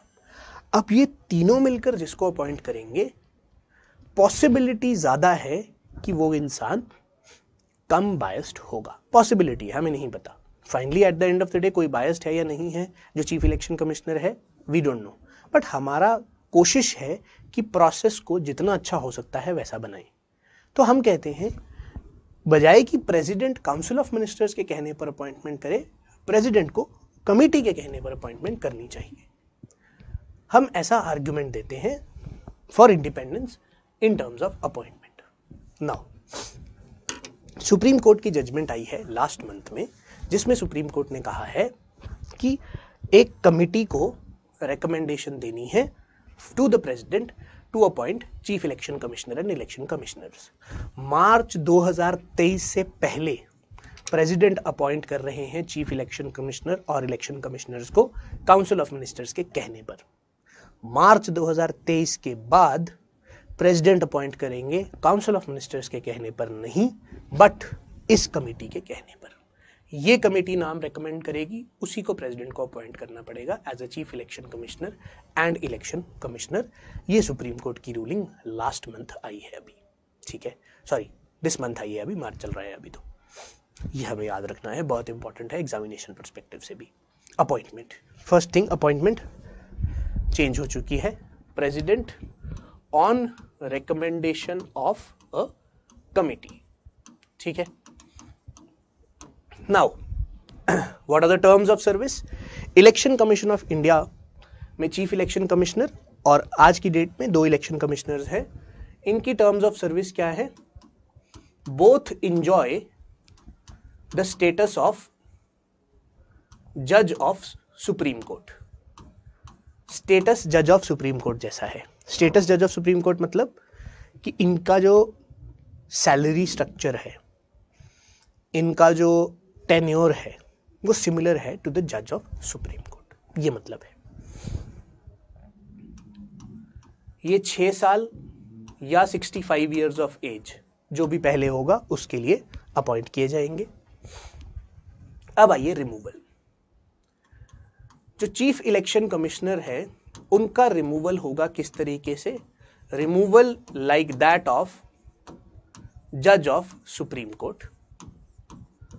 और जो इलेक्शन कमिश्नर्स हैं उनका रिमूवल होगा on the recommendation of chief election commissioner by the president. ये एक इंपॉर्टेंट एस्पेक्ट है, इसके बारे में डिस्कस करते हैं. सुप्रीम कोर्ट ने भी अभी डिस्कस किया था कुछ दिन पहले.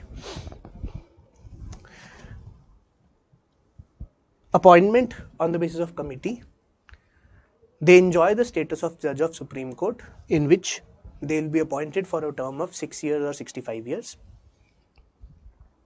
The chief election commissioner can only be removed as that of a judge of Supreme Court. How is a judge of Supreme Court removed? There is a whole procedure whereby special majority is needed. Special majority passed in both the houses. दोनों houses से resolution pass होगी special majority के द्वारा, उसके बाद ही जज of supreme court remove हो सकता है। Similar procedure chief election commissioner के लिए भी होगा। बट ये है इंपॉर्टेंट पार्ट, जो इलेक्शन कमिश्नर है इनका रिमूवल चीफ इलेक्शन कमिश्नर के कहने पर हो जाएगा बाय द प्रेसिडेंट। मतलब कि इनके पास सिक्योरिटी नहीं है टेन्योर की। He does not enjoy the security of tenure. इनको कभी भी हटाया जा सकता है, 6 साल से पहले भी हटाया जा सकता है, 65 साल की उम्र से पहले भी हटाया जा सकता है, अगर प्रेसिडेंट को चीफ इलेक्शन कमिश्नर ने कहा। ये दोनों की पोजीशन के बीच में एक अनइक्वल स्टेटस एग्जिस्ट करता है, विच इज प्रॉब्लमैटिक। ठीक है, बट अभी ये ऐसा ही है, इसको ठीक नहीं किया गया है। इससे होता क्या है, इलेक्शन कमिश्नर जो हैं वो कहीं ना कहीं चीफ इलेक्शन कमिश्नर के सबऑर्डिनेट हो जाते हैं। हम ये नहीं चाहते। क्यों? क्योंकि आज के टाइम पे इलेक्शन कमीशन ऑफ इंडिया जो है वो 3 मेंबर बॉडी है। एक चीफ इलेक्शन कमिश्नर है और 2 इलेक्शन कमिश्नर्स हैं। ये कोई भी डिसीजन लेना है, कैसे डिसीजन लेते हैं? या तो डिसीजन होगा कंसेंसस से, कंसेंसस मतलब तीनों मान जाएंगे, या डिसीजन होगा मेजॉरिटी से। मेजॉरिटी मतलब 2 को मानना पड़ेगा, एक चीफ इलेक्शन कमिश्नर, एक इलेक्शन कमिश्नर एक साइड है, एक इलेक्शन कमिश्नर दूसरी साइड है, तो भी डिसीजन पास हो जाएगा। अब डिसीजन पास हो जाएगा, कौन से डिसीजन होते हैं? अभी इलेक्शन आने वाली है, ठीक है। आप देखेंगे इलेक्शन के टाइम पर रूलिंग पार्टी जो है उसको ये अधिकार नहीं होता कि वो नई नई स्कीम्स लेकर आ जाए। उनको ये भी अधिकार नहीं होता कि वो कुछ टाइप की ऐसी पब्लिसिटी कर ले जिससे उनको फायदा हो जाए स्टेट का अपरेटस यूज करके। अब बीजेपी है तो पॉलिटिकल पार्टी, और बीजेपी पॉलिटिकल पार्टी के ही लोग सरकार भी चला रहे हैं, तो बीजेपी की पॉलिटिकल पार्टी तो चीजें कर सकती है, कोई प्रॉब्लम नहीं है। बट अगर बीजेपी के वो लोग जो सरकार का पार्ट है वो स्टेट चला रहे हैं, अगर स्टेट ऐसी कुछ चीजें ले आती है जिससे बीजेपी पॉलिटिकल पार्टी को फायदा होता है, जैसे कि मान लीजिए मोदी जी ने कहा कि कुछ टाइम बाद एलपीजी सब्सिडी और बढ़ा दी गई है, और ये कब कहा? इलेक्शन के 1 महीने पहले, नेक्स्ट ईयर इलेक्शन होंगी उसके 1 महीने पहले कहा। इलेक्शन कमीशन ऑफ इंडिया कहता है ये चीज नहीं कर सकते हैं क्योंकि इससे आपको एडवांटेज मिलेगा ओवर दूसरी पार्टीज। तो ruling political party welfare measures नहीं ला सकती है during the times of elections, but अगर वो लाती है तो क्या होगा? इलेक्शन कमीशन ऑफ इंडिया कुछ एक्शन लेता है। एक्शन लेना है, नहीं लेना, कैसा एक्शन लेना है, ये सब मिलकर डिसाइड करेंगे। यहां पर इंपॉर्टेंस आती है चीफ इलेक्शन कमिश्नर और इलेक्शन कमिश्नर्स की। अगर इलेक्शन कमिश्नर्स को डर है कि मुझे तो चीफ इलेक्शन कमिश्नर निकाल देंगे, will he be able to come out with his opinion in a independent manner? There is a question mark, there is a question mark on that. कब? ये तब की बात है जब कोई डिसीजन लेना है। जब इलेक्शन होती है तब उस टाइम पर पॉलिटिकल स्पीचेस दी जाती हैं। ऐसी पॉलिटिकल स्पीच थी जिसके लिए राहुल गांधी जी को भी डिस्क्वालीफाई कर दिया गया, 2019 की स्पीच थी। तो इलेक्शन के टाइम पर बहुत सारी स्पीचेस होती हैं, हर कैंडिडेट देता है।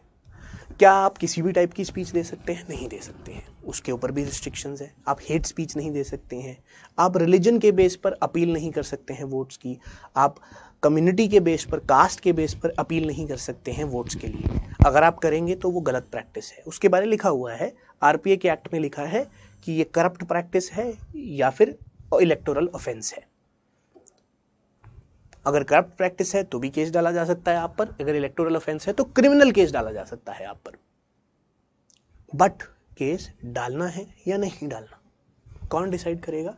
इलेक्शन कमीशन में बैठे ये 3 लोग। यहां पर इंपॉर्टेंस आती है इलेक्शन कमिश्नर्स भी कितने इंपॉर्टेंट हैं। और अगर मैं कहता हूं कि इलेक्शन कमिश्नर्स को रिमूव किया जा सकता है इजीली, तो कहीं ना कहीं उनकी इंडिपेंडेंस पे क्वेश्चन मार्क है। तो ये बड़ी प्रॉब्लमैटिक एक सिनेरियो एग्जिस्ट करता है, बट अभी एग्जिस्ट यही करता है क्योंकि कॉन्स्टिट्यूशन में ऐसा ही लिखा है। इसे अमेंड नहीं किया गया, इसे सुप्रीम कोर्ट ने भी चेंज नहीं किया। इसको सुप्रीम कोर्ट ने चेंज कर दिया मार्च में, इसको नहीं चेंज किया, ये ऐसा ही है। But you have to remember this from PT perspective, and ये वैसे इन जनरल याद रखिए। अब हमारी कोशिश ये होती है कि ये जो डिसीजन आ रहा है तीनों मिल कर लें कंसेंसस से, या एटलीस्ट 2 लोग तो एग्री करें कोई भी डिसीजन लेने के लिए। तो decisions of the election commission are done via this method, this also you have to remember. Okay, now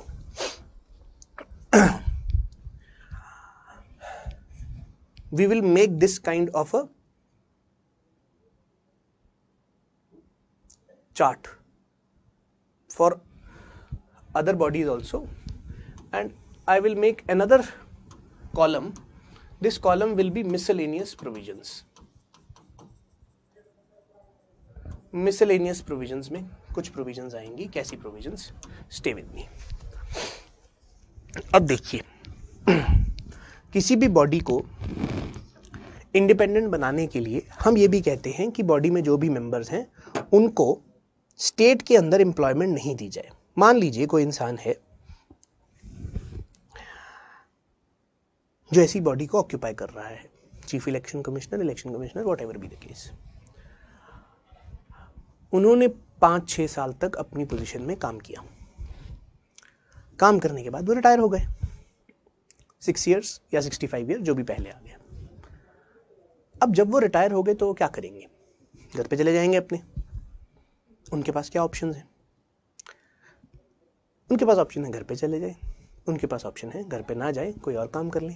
कोई और काम कर ले में क्या क्या काम कर सकते हैं? क्योंकि उनके पास सरकार में रहने की एक्सपर्टीज है, तो हो सकता है सरकार उन्हें और कुछ काम दे दे, किसी और ऑफिस का पार्ट बना दे, या सरकार उन्हें किसी कमिटी का मेंबर बना दे, या हो सकता है कोई पॉलिटिकल पार्टी ही कहे कि आप आ जाइए हमें, क्योंकि आपके पास एक्सपर्टीज बहुत है, आप हमारी मदद कर पाएंगे। इस केस में हम बात करते हैं कुछ प्रोविजंस की। वो प्रोविजंस होती हैं कि क्या जॉब के बाद आपको रीअपॉइंट किया जा सकता है सेम पोस्ट में। सेकंड, क्या आपको एक ऑफिस ऑफ प्रॉफिट दिया जा सकता है under the state. Office of profit का मतलब है जिस ऑफिस के साथ कुछ pecuniary gain, financial element added हो, या फिर मे बी आप ज्वाइन कर सकते हैं political party. Now let's consider a situation whereby कोई इंसान है जो चीफ इलेक्शन कमिश्नर है, अपनी पोजीशन में है, काम कर रहा है। वहां पर काम करते हुए उसे ये पता है कि मुझे दोबारा अपॉइंट किया जा सकता है। मान लेते हैं रीअपॉइंटमेंट की प्रोविजन एग्जिस्ट करती है, हमने माना। तो जब मैं 6 साल के लिए काम कर रहा हूं उस पोजीशन में, और मुझे ये भी पता है कि मुझे रीअपॉइंट किया जा सकता है, तो क्या ये पॉसिबिलिटी है कि मेरे एक्शंस इस तरीके से होंगे ताकि मुझे दोबारा रीअपॉइंट कर लिया जाए? क्या ऐसा हो सकता है? रीअपॉइंट कौन करेगा? प्रेसिडेंट। तो क्या ऐसा हो सकता है that I will try to remain in the good books of those people who will have a say in my appointment? तो क्या ये हो सकता है कि मैं जब ऑफिस ऑक्यूपाई किया हुआ है उस टाइम पर कुछ ऐसे एक्शंस करूं जिससे उनको फायदा हो जाए, जिससे कि मुझे रीअपॉइंटमेंट मिल जाए? एजम्पशन क्या है? रीअपॉइंटमेंट ऑफिस के लिए हो सकती है। जब भी रीअपॉइंटमेंट ऑफिस के लिए हो सकती है तो ये प्रॉब्लम आ जाती है कि आपका कॉन्डक्ट हो सकता है बायस्ड हो जाए, बिकॉज आपके मन में है कि रीअपॉइंटमेंट होनी है। First scenario. Second, office of profit under the state. अगर मुझे ये पता है कि कंप्लीट करने के बाद मुझे सरकार के अंडर ही कोई काम मिल जाए, घर पे बैठने की बजाय सरकार के अंडर कुछ काम मिल जाए, ऑफिस ऑफ प्रॉफिट, कुछ फाइनेंशियल बेनिफिट होता है उसमें, तो मैं क्या करूंगा? हो सकता है मैं उस 6 साल जिसमें मैं पोजीशन में हूं, मैं कुछ ऐसे डिसीजंस दे दूं जो किसी रूलिंग पार्टी के फेवर में है। अब सपोज हाइपोथेटिकल सिचुएशन बना रहे हैं हम, मैं चीफ इलेक्शन कमिश्नर हूं, मुझे ये पता है कि अगले नेक्स्ट टर्म में भी बीजेपी ने आना है, तो मैं इस टर्म में भी ऐसे एक्ट करूंगा जिससे कि बीजेपी को फायदा हो जाए। उससे क्या होगा, हो सकता है मेरा टेन्योर खत्म होने के बाद, क्योंकि मैंने उनकी मदद की अपने टेन्योर में, वो मुझे और नौकरी दे दे खत्म होने के बाद, office of profit under the state. या फिर अब अपनी पोजीशन खत्म होने के बाद एक पॉलिटिकल पार्टी भी ज्वाइन कर सकते हैं। मुझे उन्होंने कहा आप हमारा साथ दीजिए जब तक आप पोजीशन में हैं, उसके बाद आपको एक काम करेंगे, हम पार्टी का वाइस प्रेसिडेंट बना देंगे। ऐसा हो सकता है। क्योंकि ऐसा हो सकता है इसलिए ये तीनों प्रोविजंस मेरे लिए बहुत इंपॉर्टेंट होती हैं चेक करने के लिए, क्या किसी ऑफिस के साथ रीअपॉइंटमेंट इंक्लूडेड है, क्या किसी ऑफिस के साथ ये इंक्लूडेड है कि वो ऑफिस ऑफ प्रॉफिट, वो person office of profit after the job ले सकता है, और क्या वो पॉलिटिकल पार्टी ज्वाइन कर सकता है आफ्टर द ऑफिस। मैं एक्सप्लिसिटली लिखता हूं, कॉन्स्टिट्यूशन ने कैग के केस में, इलेक्शन कमीशन ऑफ इंडिया के केस में नहीं लिखा है, कॉन्स्टिट्यूशन ने कैग के केस में एक्सप्लिसिटली ये लिखा है कि वो रीअपॉइंट भी नहीं हो सकता और वो ऑफिस ऑफ प्रॉफिट भी नहीं ले सकता स्टेट के अंदर। क्यों किया है? ताकि कैग का ऑफिस इंडिपेंडेंट रहे। कोशिश ये है, कोशिश यही रहेगी इंस्टीट्यूशंस के साथ कि उनको ज़्यादा इंडिपेंडेंट बनाने के लिए ऐसी प्रोविजंस डिसअलाउ कर दी जाए, कोशिश ही होगी। बट अब सवाल आता है, क्या इलेक्शन कमीशन ऑफ इंडिया के लिए ऐसी कोशिश कामयाब है या नहीं है? This is the big question. Now what you do is, I'll answer your this question, but you take down some dictation, write a subheading Election Commission of India quickly.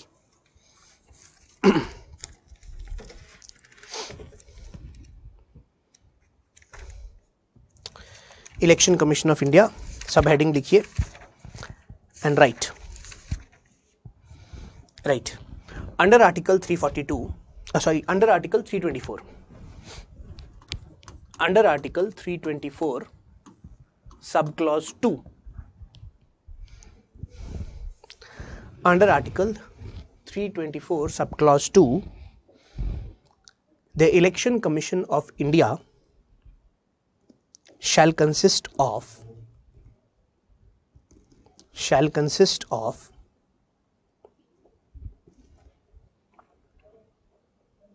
one chief election commissioner,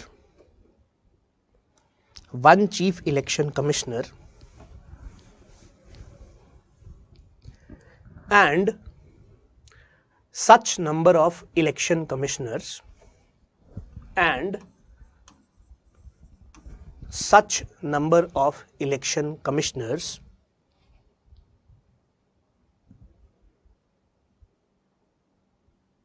who may be appointed by the president,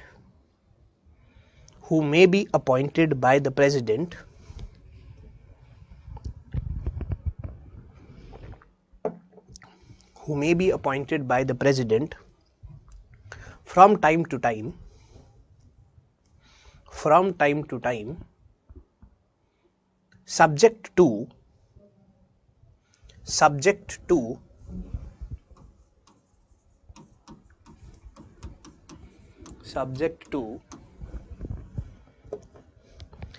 any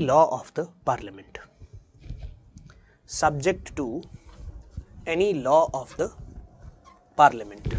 What is the meaning of subject to any law of the parliament? इसका मतलब होता है जब तक parliament law नहीं बनाती तब तक प्रेसिडेंट जो हैं वो अपनी मर्जी से चूज कर सकते हैं। अगर पार्लियामेंट ने लॉ बना दिया तो फिर जैसा वहां लिखा होगा वैसा ही करना होगा। ठीक है, continue.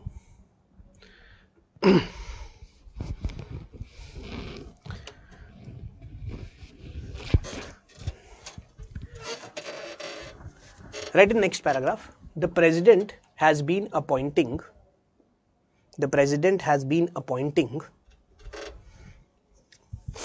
chief election commissioner and the election commissioners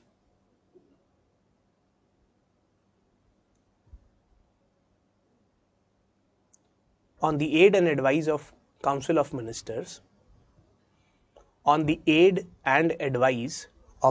of Ministers,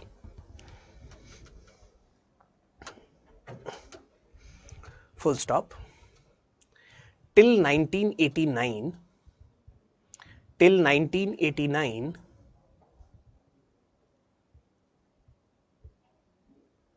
the election commission functioned as a single member body. Till 1989, election commission functioned as a single member body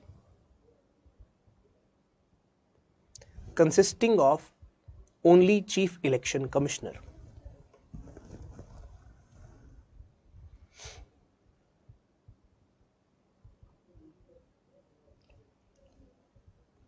Full stop.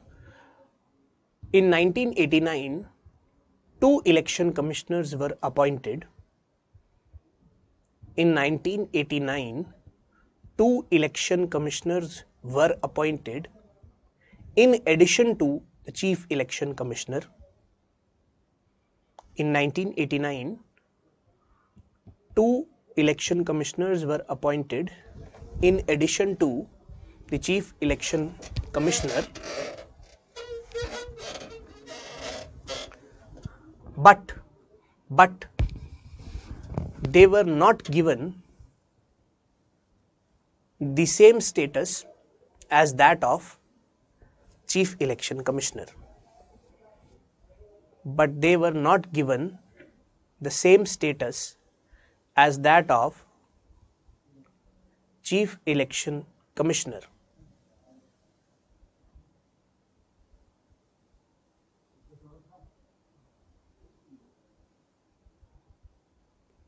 Full stop. While CEC, Chief Election Commissioner को I'll say CEC, while CEC enjoyed the status of Judge of Supreme Court, while CEC enjoyed the status of Judge of Supreme Court, comma, the two election commissioners enjoyed the status of Judge of High Court.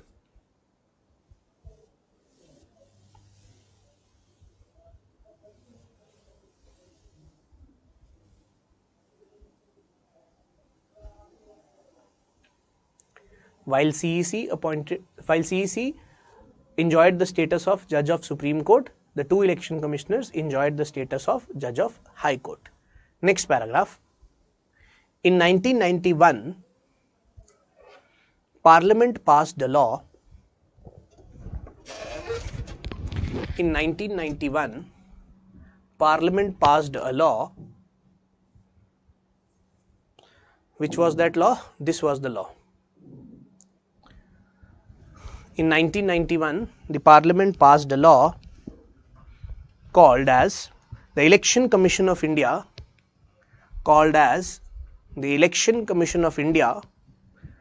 Conditions of Service of Election Commissioners and Transaction of Business Act.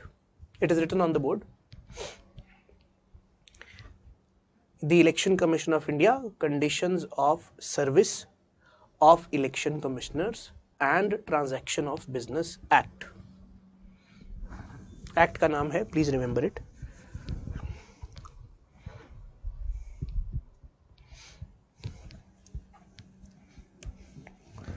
In 1991, the Parliament passed this Act. Full stop. As per this,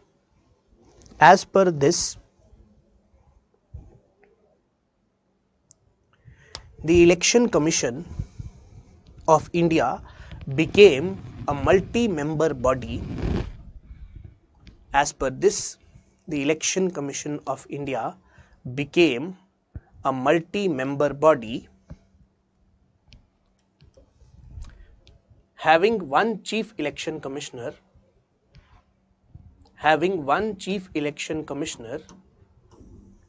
and not more than 4 election commissioners.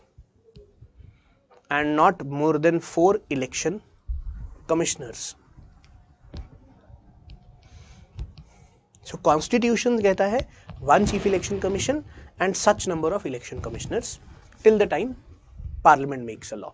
Parliament ने law बनाया जिसमें कहा कि अब से एक chief election commissioner होगा और 4 से ज्यादा इलेक्शन कमिश्नर नहीं हो सकते, बट यहाँ पे 1 अपॉइंट होगा, 2 अपॉइंट होगा, 3 अपॉइंट होंगे. This is in the hands of the president. ठीक है. after full stop, right? This act was amended in 1993. This act was amended in 1993,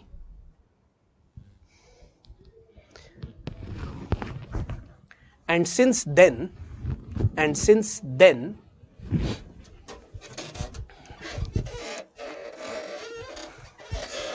the Chief Election Commissioner, and since then, the Chief Election Commissioner and the election commissioners enjoy the same status. This act was amended in 1993, and since then, the Chief Election Commissioner and the election commissioners enjoy the same status, which is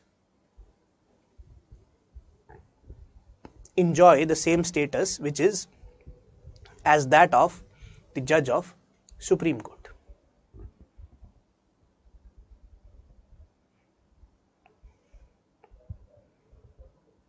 Which is as that of the judge of Supreme Court. Full stop. Further, it was decided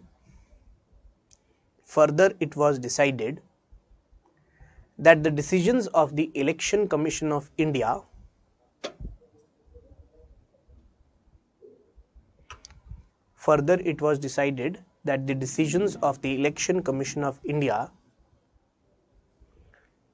shall be collectively made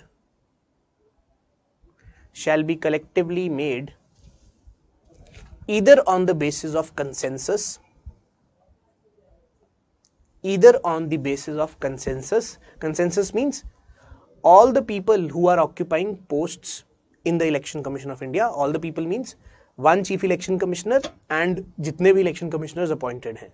आज की date में 2 हैं, तो one Chief Election Commissioner and 2 election commissioners. Consensus का मतलब तीनों की opinion same है, उससे decision होना चाहिए, या तो ऐसा decision होना चाहिए either by the consensus or by majority principle.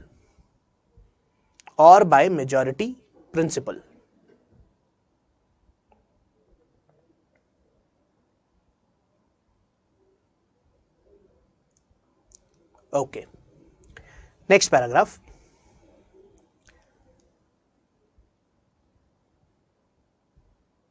Both CEC and EC enjoy a term of 6 years.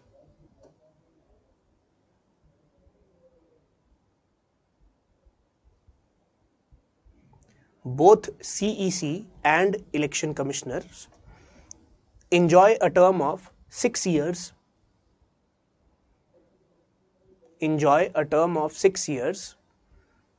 Or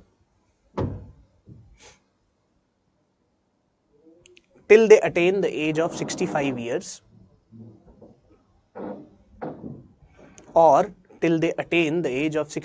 years. Whichever is earlier.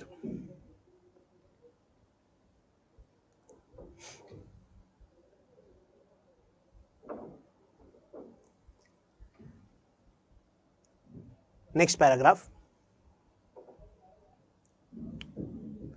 Or do one thing in the same paragraph, right?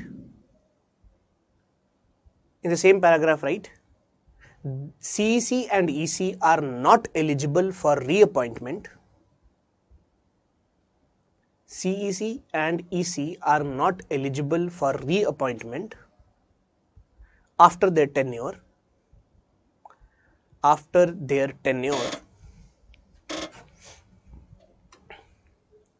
However,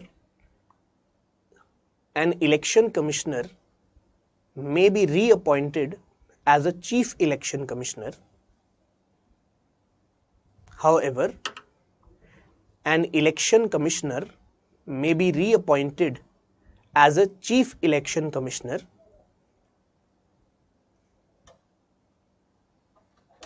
But his total term cannot be greater than 6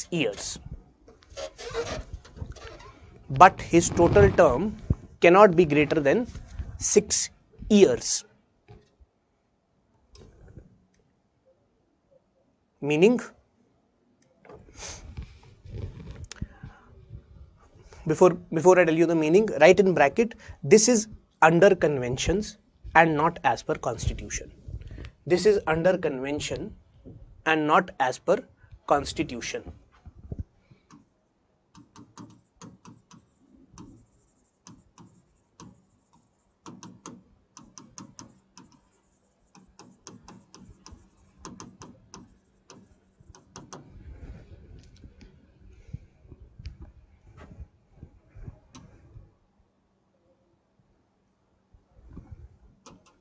Okay.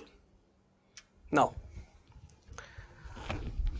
they cannot be reappointed, but this is only under convention. Constitution ने कुछ नहीं कहा है, ठीक है. Conventionally करते हैं कि नहीं अपॉइंट करते. कल अगर कन्वेंशन तोड़ दी जाए तो इलीगल नहीं होगा, पहली बात, ठीक है.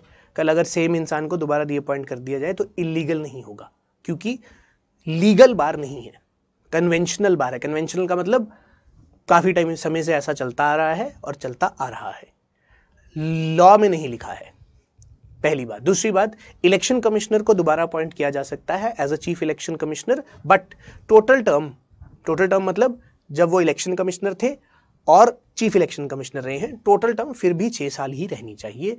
6 साल या 65 ईयर, जो भी पहले हो जाएगा.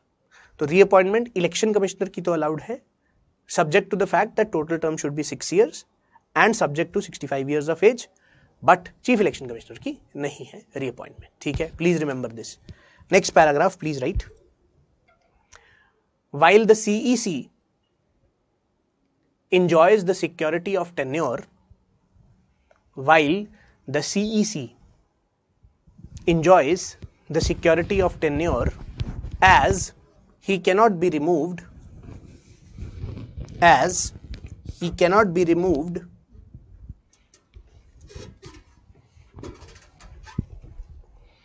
except in a manner a judge of Supreme Court is removed, except in a manner a judge of Supreme Court is removed, comma, the election commissioners do not enjoy. Chief election commissioner को CEC लिख लीजिए, election commissioners को EC लिख लीजिए, आसान हो जाएगा आपके लिए. While the election commissioners do not enjoy, underline do not enjoy security of tenure, do not enjoy security of tenure, as they can be removed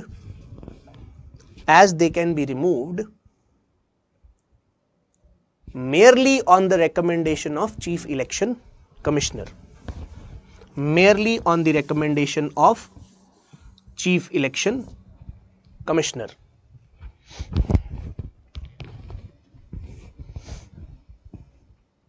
Next paragraph.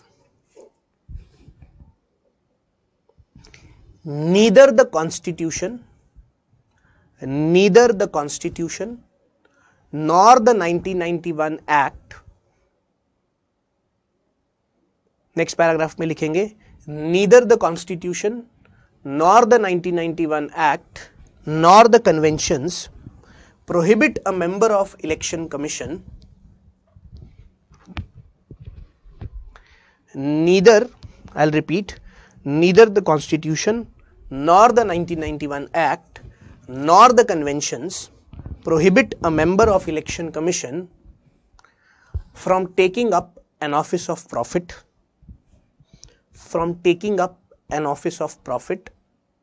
under the state,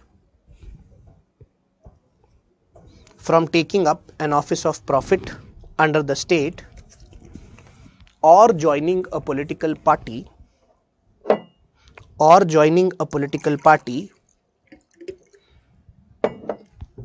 after the completion of their term.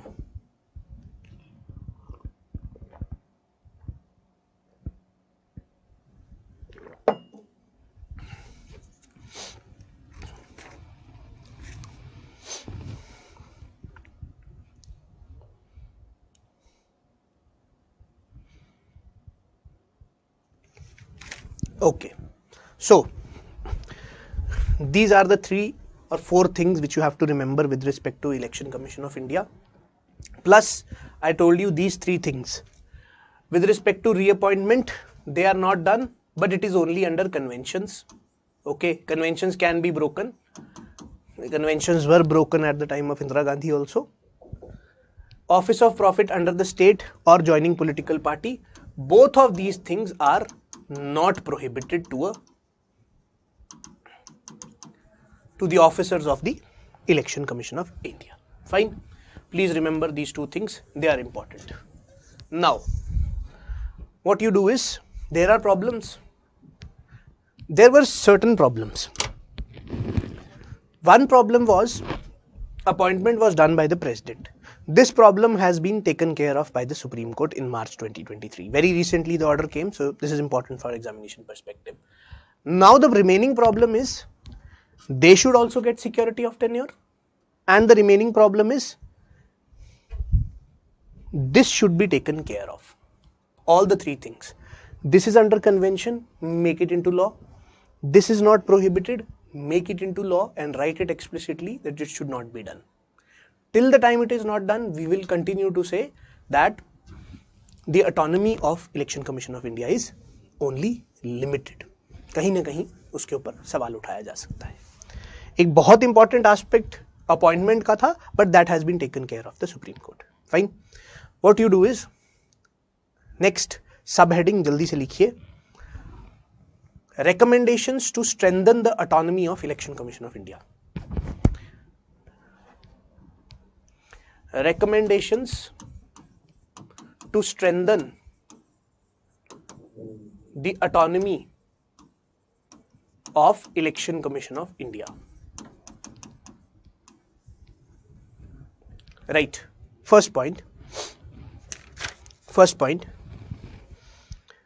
The election commissioners should also be removed from the office.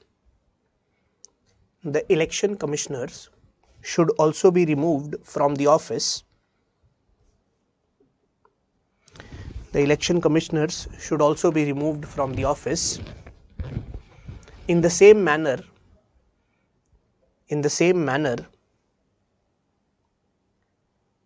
as the judge of Supreme Court is removed. I'll repeat, the election commissioners shall be removed from the office in the same manner as the judge of Supreme Court is removed.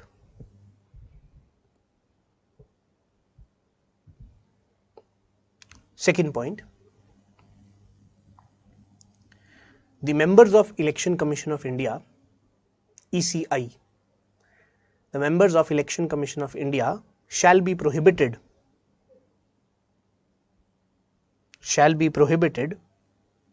from joining any political party,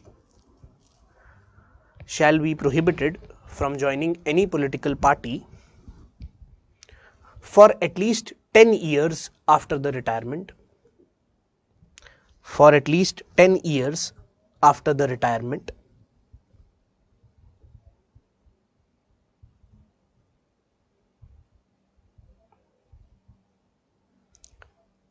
Third point, the members of Election Commission of India shall be prohibited.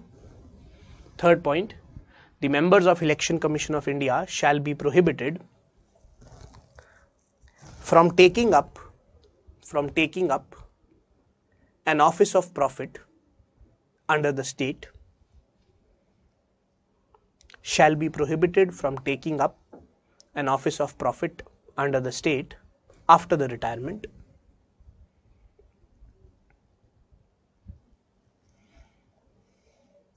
Fourth point, the administrative expenses of the Election Commission of India,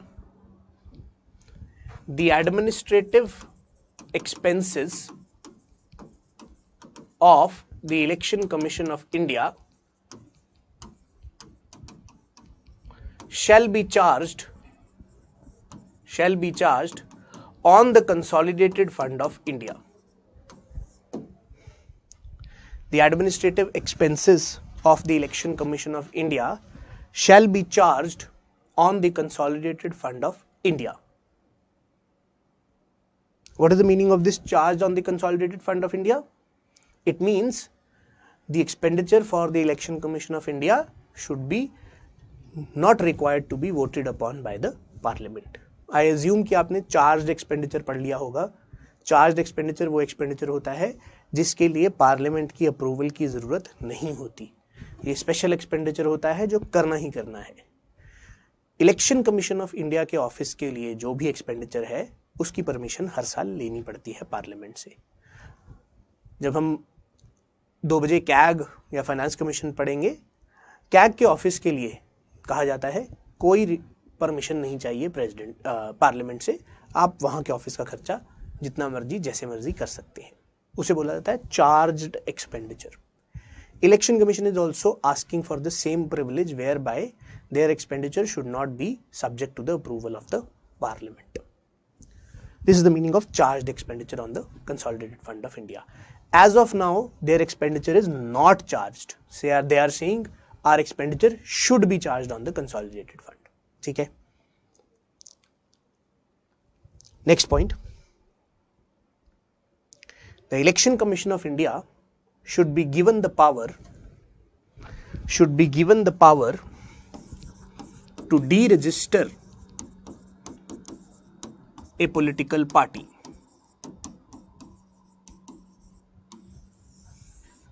Should be given the power to deregister a political party. So we have written 5 or 6 whatever जितनी भी हमने लिखी हैं. इनके बाद next paragraph लिखिए, point मत लिखिए, पैराग्राफ लिख लिए. The above recommendations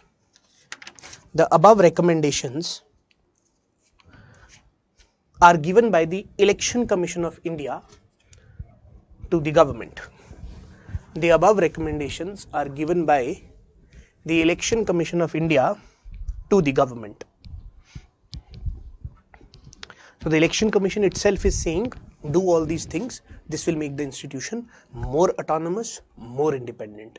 Unfortunately, इनमें से अभी कुछ भी नहीं हुआ है. ठीक है. You have to remember this. This year, this is a very important topic for PT because it was in the news. Supreme Court has already given a judgment. Supreme Court was talking about this aspect also, but they can't do anything on this. ये legislative का काम है. उन्होंने कहा ये parliament का काम है, पार्लियामेंट करेगी. इसको करने के लिए आपको क्या करना होगा? RPA में अमेंडमेंट करनी होती है. RPA एक्ट में representation of people act of 1951 is the act which talks about the powers of the election commission of India. तो वहाँ पे अमेंडमेंट करके आपको ये भी करना पड़ेगा, ये भी करना पड़ेगा. तो ये सुप्रीम कोर्ट ने कहा है ये पार्लियामेंट का काम है, I will not do it. Supreme court ने सिर्फ अपॉइंटमेंट के ऊपर ऑर्डर दिया है मार्च की जजमेंट में. ठीक है.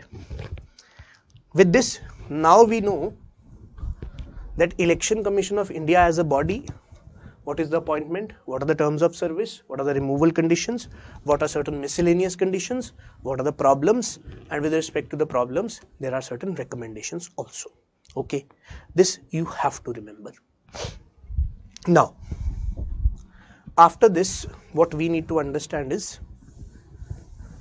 one small important thing, a very small discussion on the role of Election Commission of India and how this role has come under scrutiny in the recent times. Scrutiny हुई है काफ़ी ज़्यादा इनके रोल की, तो उसके बारे में थोड़ी सी बात करेंगे, but we'll do it at 2 o'clock. After discussing this small portion at 2 o'clock, then we are moving on to the second constitutional body, which is the Comptroller and the Auditor General. And we'll try to complete that because that is relatively smaller. And then we'll move on to Finance Commission also today. Okay. Having said this, it's 1 o'clock. You guys can have a break, have your lunch, and we'll meet again at 2 o'clock and we'll continue the discussion. So remaining any doubts will be taken up at 2 o'clock. Okay everyone, let's meet at 2 o'clock.